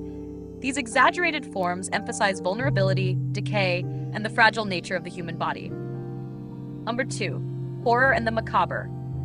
His imagery often includes disturbing or nightmarish elements. Instead of traditional beauty, the paintings confront viewers with uncomfortable subjects such as suffering, death, or psychological torment. 3. Psychological darkness. Rather than telling a clear story, Pangborn's works often reflect inner mental states: fear, anxiety, and alienation. 4. Social and existential themes. Some interpretations see his work as commentary on modern life, suggesting that beneath normal appearances lies chaos, violence, or emotional isolation. Style. Strong expressionist influence, distorted anatomy and exaggerated figures, dark or earthy color palettes, rough, intense brushwork. The paintings prioritize emotional impact over realism, making viewers feel the tension or discomfort of the scene. Meaning. Overall, the works of R.F. Pangborn explore the darker side of humanity. By portraying grotesque bodies and disturbing imagery, his art forces viewers to confront themes of mortality, suffering, and the unsettling complexity of human existence. One of the Death Pits, Belsen. SS Guards Collecting Bodies, by Leslie Cole. Background. This painting was created in 1945 by British war artist Leslie Cole after the liberation of the Nazi concentration camp Bergen-Belsen concentration camp. Cole was sent by the British Army to document what Allied troops discovered when they entered the camp. The work is a visual record of atrocities committed during the Holocaust. What the painting shows. The scene depicts a grim moment after the camp's liberation. Large mass graves or pits filled with the bodies of victims. SS guards forced to handle and collect the dead under Allied supervision. A bleak landscape of mud, decay, and destruction. Figures moving mechanically, emphasizing the scale of the tragedy. The composition highlights the overwhelming number of victims and the horrifying environment surrounding the pits. Meaning and interpretation. 1. Witness and documentation. Cole's painting serves as a historical testimony. War artists were tasked with recording events that photographs sometimes could not fully convey emotionally. 2. Confronting atrocity. The image forces viewers to confront the reality of the concentration camps. The mass graves symbolize the scale of death and suffering caused by the Nazi system. 3. Justice and accountability. By showing SS guards collecting bodies, the painting emphasizes a moment where perpetrators were forced to face the consequences of their crimes. Style. Realistic but expressive depiction. Dark, earthy colors reflecting the bleak environment. Strong emphasis on atmosphere and scale. Compositional focus on the pit and surrounding figures. The painting avoids dramatic heroism, instead it presents the grim reality of liberation and discovery. Overall meaning. One of the death pits, Belsen. SS guards collecting bodies is a powerful act of remembrance. Leslie Cole's painting documents a moment when the horrors of the concentration camps were revealed to the world, preserving the Tetanus Following Gunshot Wounds, by Charles Bell. Background. This medical illustration was created by Scottish surgeon and artist Charles Bell in the early 19th century during the Napoleonic Wars. Bell served as a military surgeon and documented the injuries of soldiers he treated. His drawings combined scientific observation with artistic skill, making them some of the most important medical illustrations of wartime trauma. What the painting shows. The image depicts a wounded soldier suffering from tetanus after a gunshot injury. Key visual elements include a rigid, arched body posture caused by intense muscle spasms, facial tension and clenched jaw, a common tetanus symptom, visible wounds or bandages from the gunshot injury, a clinical setting emphasizing observation rather than drama. The figure appears stiff and contorted, illustrating the painful effects of the disease. Meaning and purpose. 1. Medical documentation. Bell created the image to record the physical symptoms of tetanus following battlefield injuries. At the time, tetanus was a common and often fatal complication of wounds. 2. Education for surgeons. The drawing helped other doctors understand how the disease manifested in injured soldiers. It functioned as an early medical teaching tool. 3. Human cost of war. Although scientific in purpose, the image also reveals the suffering caused by war injuries and infection. Style. Detailed anatomical observation. Watercolor and ink techniques. Focus on the patient's posture and muscle tension. Blend of scientific illustration and expressive realism. Bell's training as both a surgeon and artist allowed him to capture the exact physical effects of disease and trauma. Overall meaning. Tetanus following gunshot wounds is both a medical record and a powerful depiction of wartime suffering. Elmer Wayne Henley, his paintings explained. Background. Elmer Wayne Henley is known primarily for his involvement in the Houston mass murders connected to Dean Cole. While serving a life sentence in prison, Henley began creating drawings and paintings. His artworks are part of a broader phenomenon known as prison art, where inmates produce creative works while incarcerated. Characteristics of his artwork. 1. Personal and reflective subjects. Many of Henley's paintings focus on simple subjects such as landscapes, portraits, animals, or everyday scenes. They often appear calmer and more conventional than one might expect given his criminal history. 2. Folk art style. The works are usually straightforward and somewhat naive in style.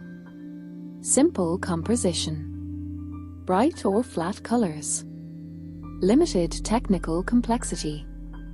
This gives the paintings a folk art or hobbyist quality. 3. Emotional distance. Unlike some prison artists who directly depict their crimes or trauma, Henley's paintings generally avoid violent imagery. Instead, they often show peaceful or neutral subjects. Interpretation. Art as routine in prison. For many inmates, painting serves as a way to pass time, manage stress, and express emotions within the restricted environment of prison life. Separation between art and crimes. Henley's paintings are often discussed not for their artistic innovation, but because of the contrast between the calm imagery and his notorious past. Overall meaning. The paintings attributed to Elmer Wayne Henley are examples of prison artwork rather than major fine art. Their significance mainly lies in the context of the artist's history and incarceration, illustrating how creative activity can exist even in the most troubling circumstances. Eukogeny, a solace of / a relief, by Kazimierz Stasiewicz. Background. Eukogeny, Polish for a solace, a comfort, or a relief, is a painting by Polish artist Kazimierz Stasiewicz, known for his emotionally sensitive portraits and genre scenes. His work often focuses on human emotions, everyday life, and quiet psychological moments. What the painting shows. The painting typically depicts a melancholic female figure in a calm, subdued setting.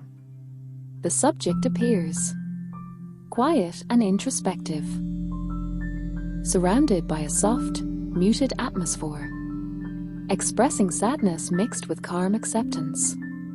The figure's posture and facial expression suggest someone who has experienced suffering but is beginning to find peace.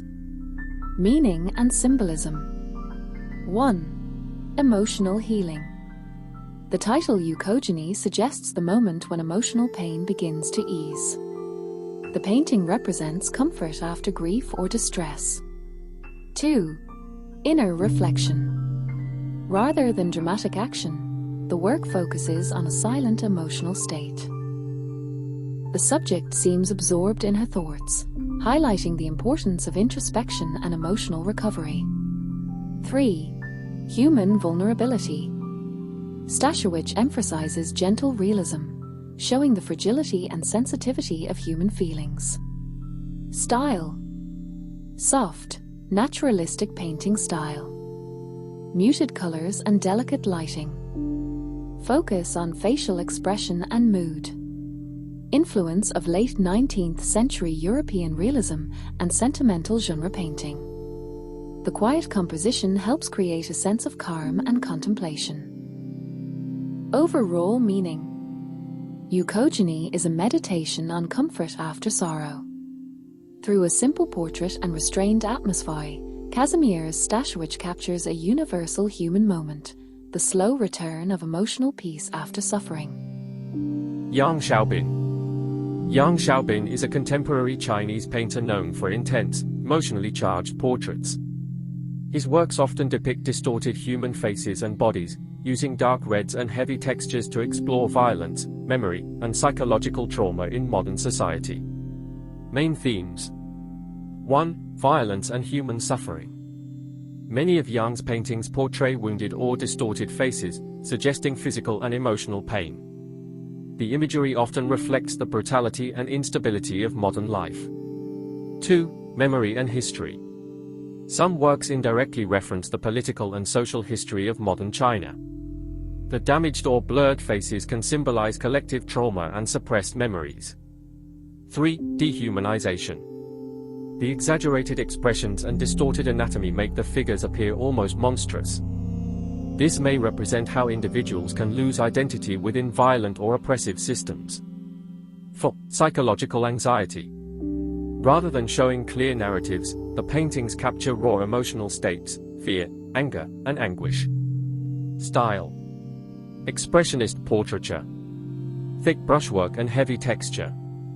Dominant red and dark tones. Distorted facial features and bodies. The aggressive painting style heightens the emotional intensity of the subjects. Notable series. Bloodline Blood series. One of his most recognized bodies of work, featuring faces covered in red streaks resembling blood. These images symbolize violence, memory, and the vulnerability of the human body. Overall meaning. The works of Yang Xiaobin confront viewers with uncomfortable images of pain and distortion. Through powerful expressionist portraits, he explores themes of violence, historical memory, and the fragile nature of human identity in the modern world. The Treasures of Satan, 1895, by Jean Delville. Background. The Treasures of Satan, Les Tracers de Satan, was painted in 1895 by Belgian symbolist artist Jean Delville. Delville was deeply interested in mysticism, spirituality, and the moral struggles between higher spiritual ideals and material temptation. The painting belongs to the symbolist movement, which aimed to express philosophical and spiritual ideas through dramatic imagery rather than realistic scenes. What the painting shows.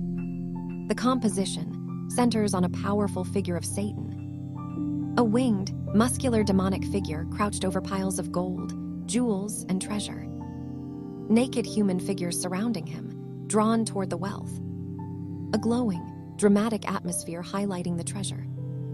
Dark, cavern-like surroundings that suggest an underground realm. The bodies appear almost hypnotized by the wealth, emphasizing temptation.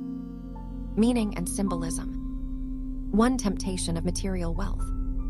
The treasure represents earthly riches, money, luxury, and power. Delville suggests that these treasures are seductive but spiritually dangerous. 2. Satan is the guardian of greed. Instead of attacking humans directly, Satan simply presides over the wealth. This implies that greed and desire can enslave people without force. 3. Moral and spiritual conflict.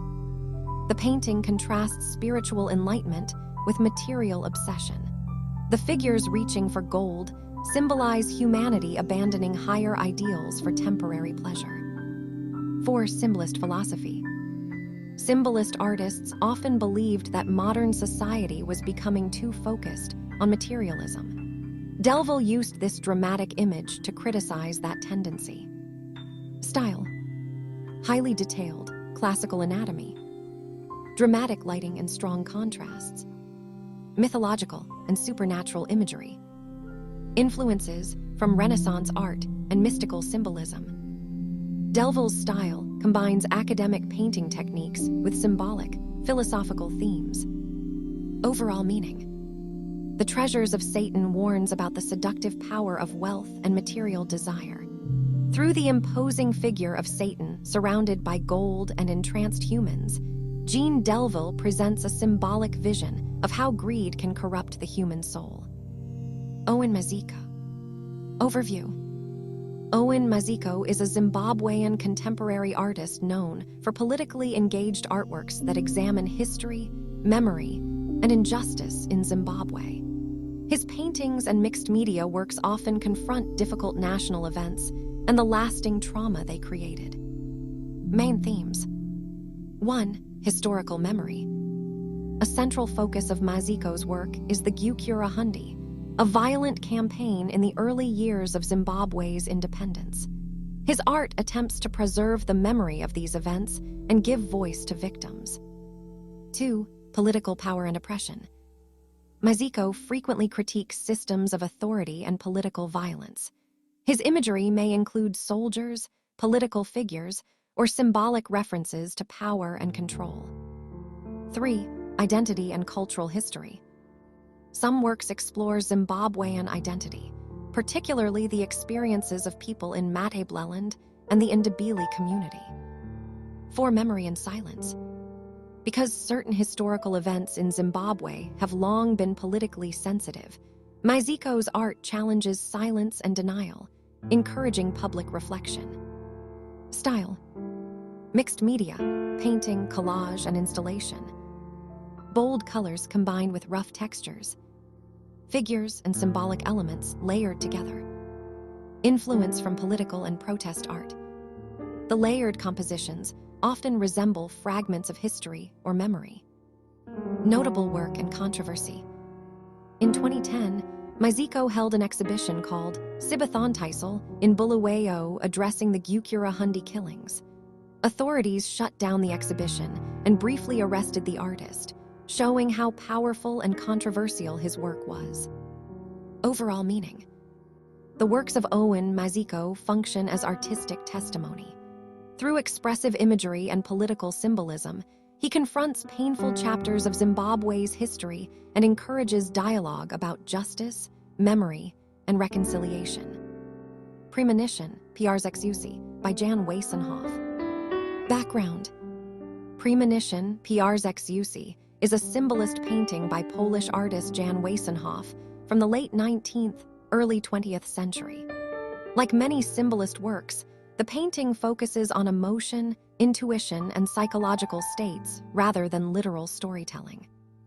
The title suggests a feeling of foreboding or intuition about something that has not yet happened. What the painting shows. The painting usually depicts a solitary female figure in a quiet, mysterious environment. Key elements often include a contemplative or anxious facial expression, a still, silent atmosphere, dim or soft lighting creating a dreamlike mood, minimal action, emphasizing inner emotion. The scene feels suspended in time, as if the figure senses an unseen event approaching. Meaning and symbolism. 1. Intuition and foreboding. The title Premonition suggests a moment when someone feels that something important or troubling is about to occur, even without evidence. 2. Psychological inner world. Rather than depicting an external event, the painting focuses on internal emotion, a quiet tension between calm and anxiety. 3. Symbolist philosophy. Symbolist artists believed that art should represent invisible realities such as thoughts, fears, and spiritual feelings. The painting expresses this idea through mood and atmosphere. Style: soft, atmospheric lighting, subtle color palette, realistic but emotionally expressive portraiture, influence of symbolism and late Romanticism. The composition is restrained, allowing the viewer to focus on the figure's emotional state. Overall meaning: premonition captures a subtle moment of unease and intuition, the feeling that something unseen is approaching. Through a quiet, introspective scene, Jan Weissenhoff explores the mysterious power of human instinct and emotional perception. Port Arthur, Rodney Popple. Port Arthur, 1988, by Rodney Popple, is one of the most disturbing modern paintings in Australian art. It depicts the Port Arthur massacre, where a gunman killed 35 people and injured many others at the historic Port Arthur site in Tasmania. Although the painting was made earlier, it became infamous after the massacre because of its eerie similarity to the later event. 1. What the painting shows. The image portrays a chaotic and violent scene. A gunman firing into a crowd of people. Bodies collapsing and figures running in panic. The setting resembles the historic tourist site of Port Arthur Historic Site. People appear distorted, screaming, or falling, painted in Popple's raw expressionist style. The figures are exaggerated and grotesque, emphasizing fear, confusion, and brutality rather than realism. 2. The eerie controversy. The painting caused intense controversy because it was painted about 8 years before the 1996 massacre. After the tragedy occurred, people noticed the painting seemed to anticipate the event. The coincidence led to public shock and accusations that the painting was prophetic or exploitative. Popple stated that the work was not predicting anything. He had simply painted a violent imagined scene at Port Arthur, which historically had been a brutal convict prison. 3. Artistic style and meaning. Popple is known for provocative political and historical paintings. In Port Arthur, expressionism, distorted bodies, and aggressive brushstrokes create emotional intensity. Dark historical commentary. Port Arthur itself was once a 19th century penal colony associated with punishment and suffering. Violence as spectacle. The painting critiques humanity's fascination with violence. The chaotic composition forces the viewer to confront the horror directly rather than observe it from a safe distance. 4 themes in the work. Key ideas explored in the painting include mass violence and human cruelty, historical trauma tied to place, collective panic and helplessness, the disturbing unpredictability of tragedy. After the real massacre, the painting became a symbol of how art can unintentionally mirror reality. White heavy check mark. In short, Port Arthur is a brutal, expressionistic painting about violence at a historically dark location. After the real 1996 massacre occurred, the artwork gained notoriety because its imagery seemed chillingly similar to the tragedy. The truth lies in old books. Marian Wawrzenicki. The truth lies in old books. Polish. Prawda TYW Starich Księgach is a symbolic and mystical painting by Polish artist Marian Wawrzenicki, who worked in the late 19th and early 20th centuries. The artwork reflects the fascination of symbolist artists with ancient knowledge, occult traditions, and hidden truths. What the painting shows. The scene usually depicts a scholar or occult seeker studying ancient books. Old manuscripts and tomes stacked or opened, suggesting forgotten knowledge. Supernatural imagery, often spirits, demons, or symbolic figures emerging from the books or surrounding the reader. A dark, mysterious atmosphere, illuminated by candlelight or dim light. The books appear almost alive, as if they contain powers capable of revealing dangerous or forbidden truths. Meaning of the title. The title, "The Truth Lies in Old Books," suggests several ideas. Ancient knowledge contains hidden wisdom. The past may hold answers that modern people have forgotten. Esoteric or occult traditions. Many symbolist artists believed that secret knowledge, alchemy, magic, mysticism was preserved in ancient texts. Danger of forbidden knowledge. Seeking truth in such books may awaken dark forces or disturbing revelations. The painting, therefore, carries both intellectual curiosity and warning. Symbolism in the artwork. Old books represent history, philosophy, and esoteric traditions. Suggest knowledge that is rare, hidden, or misunderstood. Supernatural figures could represent ideas becoming real or the spirits of knowledge emerging from texts. They may also symbolize temptation or madness caused by obsessive searching for truth. Dark lighting and atmosphere emphasizes secrecy, mystery, and the sense of entering forbidden intellectual territory. Artistic context. Marian Wawrzenicki was connected with symbolism, an art movement that rejected simple realism. Instead, artists tried to visualize dreams, myths, hidden psychological forces, spiritual or occult ideas. His works often combine scholarly imagery with mystical or demonic elements, reflecting the late 19th century European fascination with spiritualism, magic, and secret knowledge. White heavy check mark. In short, The Truth Lies in Old Books portrays a scholar uncovering ancient knowledge while supernatural forces emerge from the texts. The painting symbolizes the idea that truth may be hidden in forgotten wisdom, but seeking it can reveal unsettling or dangerous realities. Water Ghost, Alfred Kubin.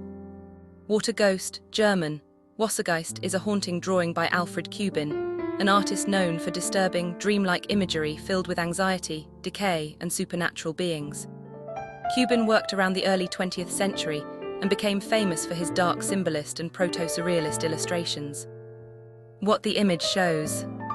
The artwork depicts a grotesque aquatic creature emerging from water. Typical elements include a monstrous spirit or ghost rising from a dark body of water, a distorted, almost skeletal face or head, long, fluid shapes suggesting water currents or slime-like textures, a bleak, minimal background that emphasizes the creature's eerie presence. The figure feels half animal, half spirit, as if it belongs to a nightmare rather than the natural world. Symbolism and meaning. 1. Fear of the unknown. Water often symbolizes the unconscious mind or hidden depths of reality. The ghost rising from the water may represent dark thoughts or fears emerging from the subconscious. 2. Nature as something sinister. Instead of peaceful nature, Kubin portrays nature as hostile and uncanny.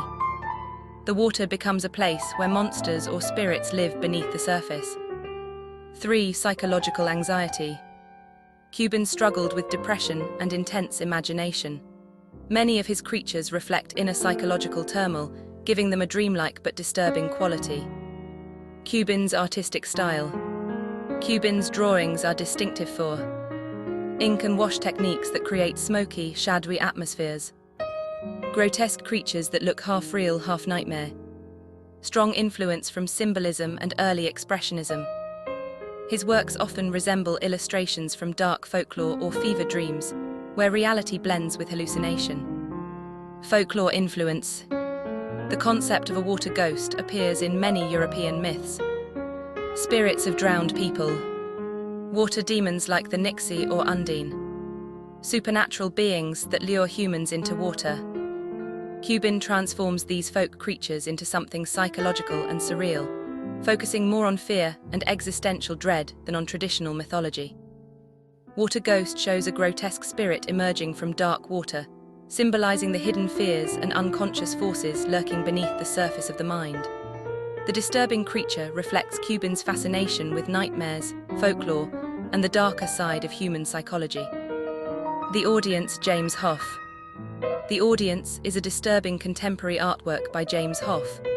The piece focuses not on performers or action, but on the crowd watching, turning the viewer's attention to the unsettling nature of spectatorship. What the artwork shows. The image typically presents a large group of faces packed tightly together. The figures often appear distorted, grotesque, or mask-like.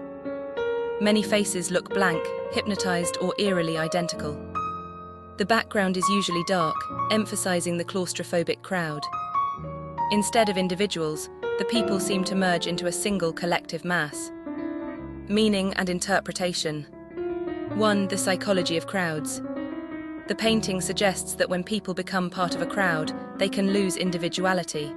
The audience becomes anonymous, emotionally detached, capable of observing disturbing things without reacting. It raises the question, is the crowd passive or secretly complicit? 2. The viewer as part of the audience. A powerful aspect of the painting is that the viewer becomes another spectator. When looking at the artwork, you are essentially looking at people who are watching something unseen, becoming part of the same audience. This creates a subtle discomfort. What exactly are they watching? 3. Critique of spectacle culture. The work can also be interpreted as a commentary on modern society. People constantly consume media, tragedy, and violence as entertainment. Audiences gather to watch rather than act. The distorted faces suggest desensitization. Visual style. James Hoff's work often emphasizes expressionistic distortion, grotesque facial features, dark, oppressive atmospheres. The style removes normal human warmth, turning the crowd into something almost inhuman or monstrous. Themes in the painting. The artwork explores several unsettling ideas. Loss of individuality in mass groups, voyeurism and spectatorship, human fascination with disturbing spectacles, psychological unease within crowds. In short, the audience depicts a grotesque crowd watching something unseen. The painting questions the nature of spectatorship, suggesting that audiences can become anonymous, passive observers of disturbing events, and subtly implicates the viewer as part of that crowd. Gaze, the Red Gaze, Arnold Schoenberg. Gaze, often called the Red Gaze, is a striking expressionist painting by Arnold Schoenberg, better known as one of the most revolutionary composers of the 20th century and the creator of the 12-tone technique. Although famous for music, Schoenberg also produced dozens of expressionist paintings, many of which focus on intense psychological portraits. What the painting shows. The artwork depicts a distorted human face staring directly at the viewer. Key visual features include large, penetrating eyes that dominate the face, harsh red tones giving the figure an almost feverish appearance, a rough, simplified face painted with thick or uneven brushwork, an expression that feels anxious, haunted, or confrontational. The figure looks directly outward, creating an uncomfortable sense that the painting is staring back at you. Meaning and interpretation. 1. Psychological exposure. The intense eyes suggest deep emotional turmoil. Expressionist artists tried to reveal inner psychological states rather than physical reality. The gaze may represent anxiety, existential dread, inner conflict. The red color intensifies this emotional tension. 2. The power of the eyes. In many of Schoenberg's portraits, the eyes are exaggerated because they symbolize self-awareness, conscience, spiritual or psychological insight.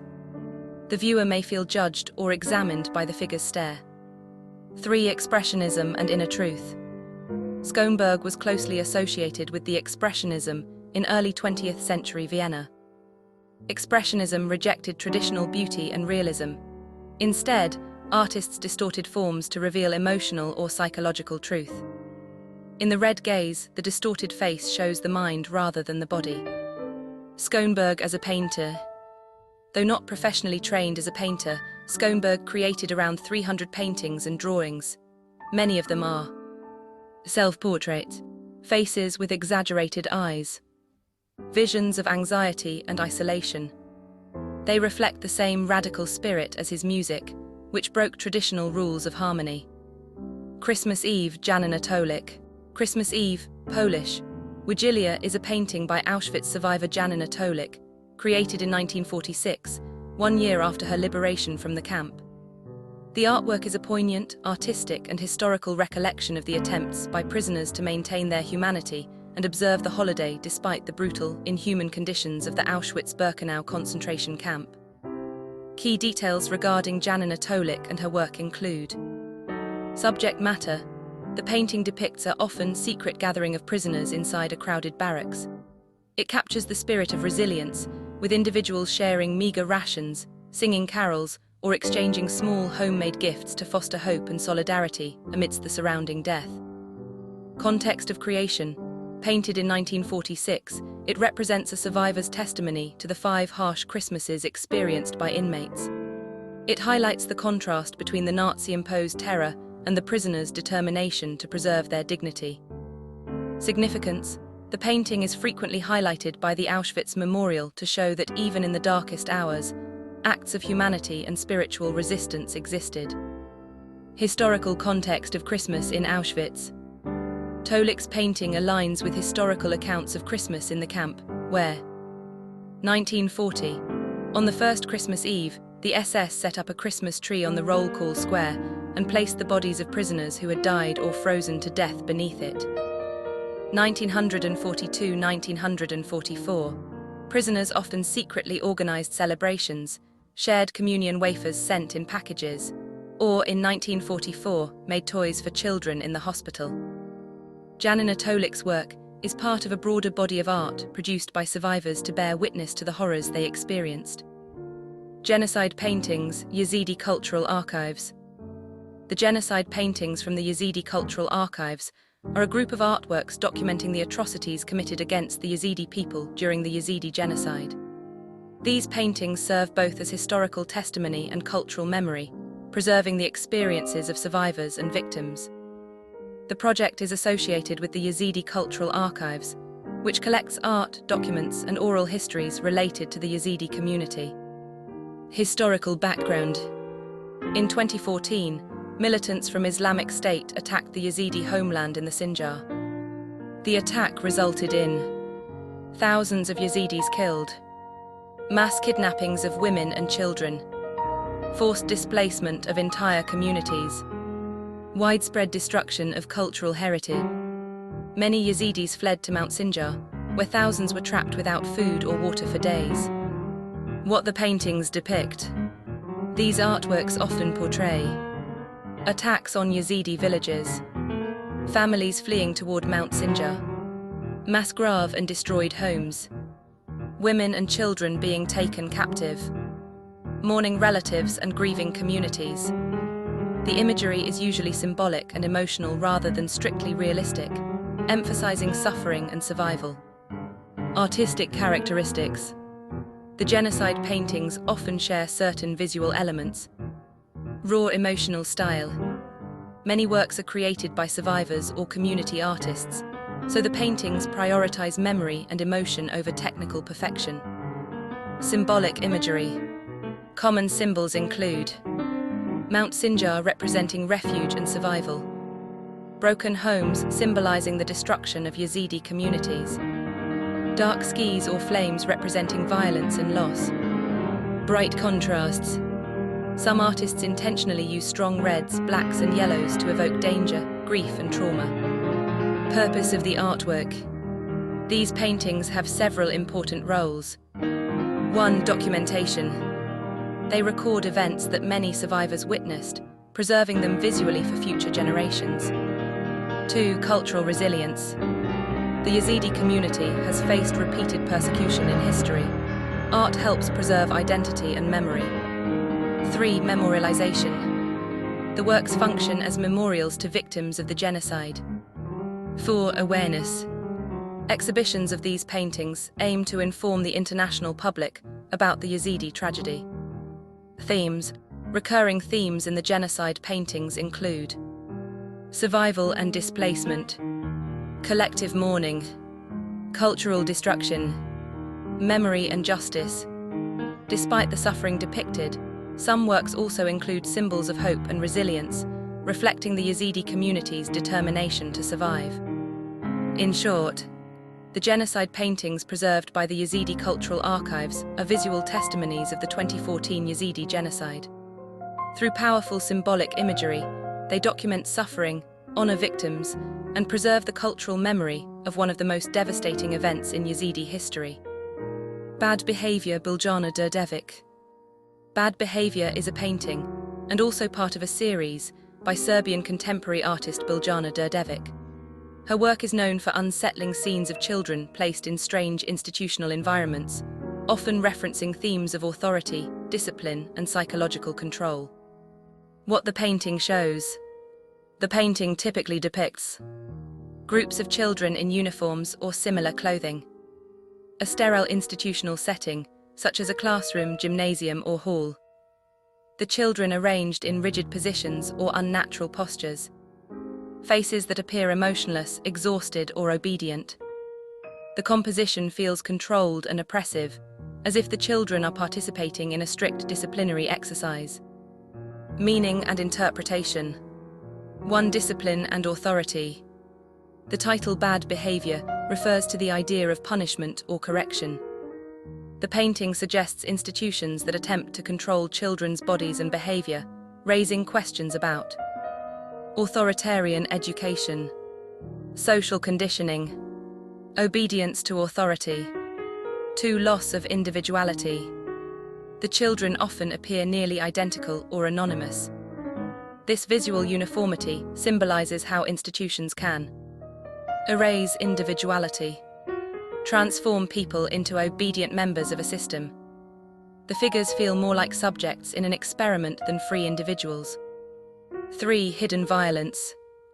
Although the painting does not show obvious physical violence, it creates a disturbing feeling of psychological pressure. The stillness, symmetry, and silence suggest suppressed fear, emotional repression, subtle forms of institutional cruelty. Artistic style. Biljana Đurđević is known for a style combining hyperrealistic painting techniques, cold, controlled compositions, muted colors, and clinical lighting. Her paintings look almost photographic at first glance, but the strange situations and expressions create deep unease. Historical and social context. Many critics interpret her work as reflecting the social climate of post-Yugoslav societies, where institutions, discipline, and political authority have deeply influenced everyday life. The paintings also relate to broader themes such as power structures, indoctrination, collective trauma. In short, Bad Behavior presents children in a rigid institutional environment where discipline and obedience dominate. Through its unsettling atmosphere, the painting questions how authority shapes individuals and suppresses personal identity. If you want, I can also explain Biljana Đurđević's most disturbing paintings. Some of her works with children and institutions are considered among the most psychologically unsettling paintings in contemporary European art. Kyusozu, Chinese letter, Chinese letter, Chinese letter, the 9 stages of decay in Japanese art. Kyusozu, Chinese letter, Chinese letter, Chinese letter, meaning 9 stages of decay, is a traditional theme in Japanese Buddhist art that shows the gradual decomposition of a human body after death. This genre became particularly popular during the Edo period and was strongly influenced by Buddhism. Rather than being made to shock viewers, these works were intended as spiritual teaching tools about impermanence and the nature of the human body. The 9 stages of decay. Kyusozu paintings typically depict a corpse, often a woman, passing through 9 stages of decomposition. Fresh corpse, the body shortly after death. Bloating, the corpse swells as decomposition begins. Blood and fluids, the body begins to leak and break down. Putrefaction, flesh begins to rot. Consumption by animals, birds or animals feed on the corpse. Disintegration, flesh separates from the bones. Scattered bones, skeleton begins to fall apart. Bleached bones, bones weather and decay. Return to dust, the body disappears into the earth. The sequence visually demonstrates the inevitable fate of all physical bodies. Religious meaning. Kusozu images were used in Buddhist meditation practices. Monks and practitioners would contemplate these stages to understand key Buddhist teachings. Impermanence, Chinese letter / muja, all things eventually decay. Detachment from the body, physical beauty and life are temporary. Acceptance of death, death is a natural part of existence. This type of contemplation is related to a subha meditation, which helps practitioners overcome attachment and desire. Visual characteristics. Kusozu artworks often appear as handscrolls or illustrated series, showing the stages sequentially. Common features include a corpse placed in a natural landscape, gradual decomposition shown across separate scenes, animals such as crows, dogs, or insects feeding on the body, quiet environments emphasizing nature reclaiming the body. Despite the grim subject, many paintings are rendered with delicate brushwork and calm compositions. Cultural significance. Kusozu imagery was especially influential in Japanese Buddhist culture and sometimes appeared in temple paintings, meditation scrolls, illustrated manuscripts. The theme reflects a philosophical view that life and death are part of the same natural cycle. Works of Kim Noble as Rhea Pratt. Kim Noble is a British artist with DID, dissociative identity disorder, formerly known as multiple personality disorder. She has several different personalities, and many of the artists have their own distinct styles. One of those personalities is Rhea Pratt, whose paintings depict graphic violence and sexual abuse committed against children. DID is often caused by severe childhood trauma, though Noble in her dominant personality has absolutely no memory of what could have caused her to develop such a condition. Her art at Pratt, however, gives us a deeply disturbing look into what she likely suffered through as a child. And that is the video, folks. This is quite to be the longest Iceberg video that I ever made. Also, quite to be known about it, the next video that I'm going to make, it will be a creepypasta. And also, I will make a new content focusing on Stephen King's John le Carré, A Song of Ice and Fire, and The Lord of the Rings too. Usually about that, this is quite to be the longest video that I ever made in the world Iceberg video. But also, the next Iceberg video will be like the same. I will narrate it and having a video game as a background ambient. And if you like this video, please like, share, and subscribe to the new OM24. And thank you for watching, everybody. See you next on the video, and bye!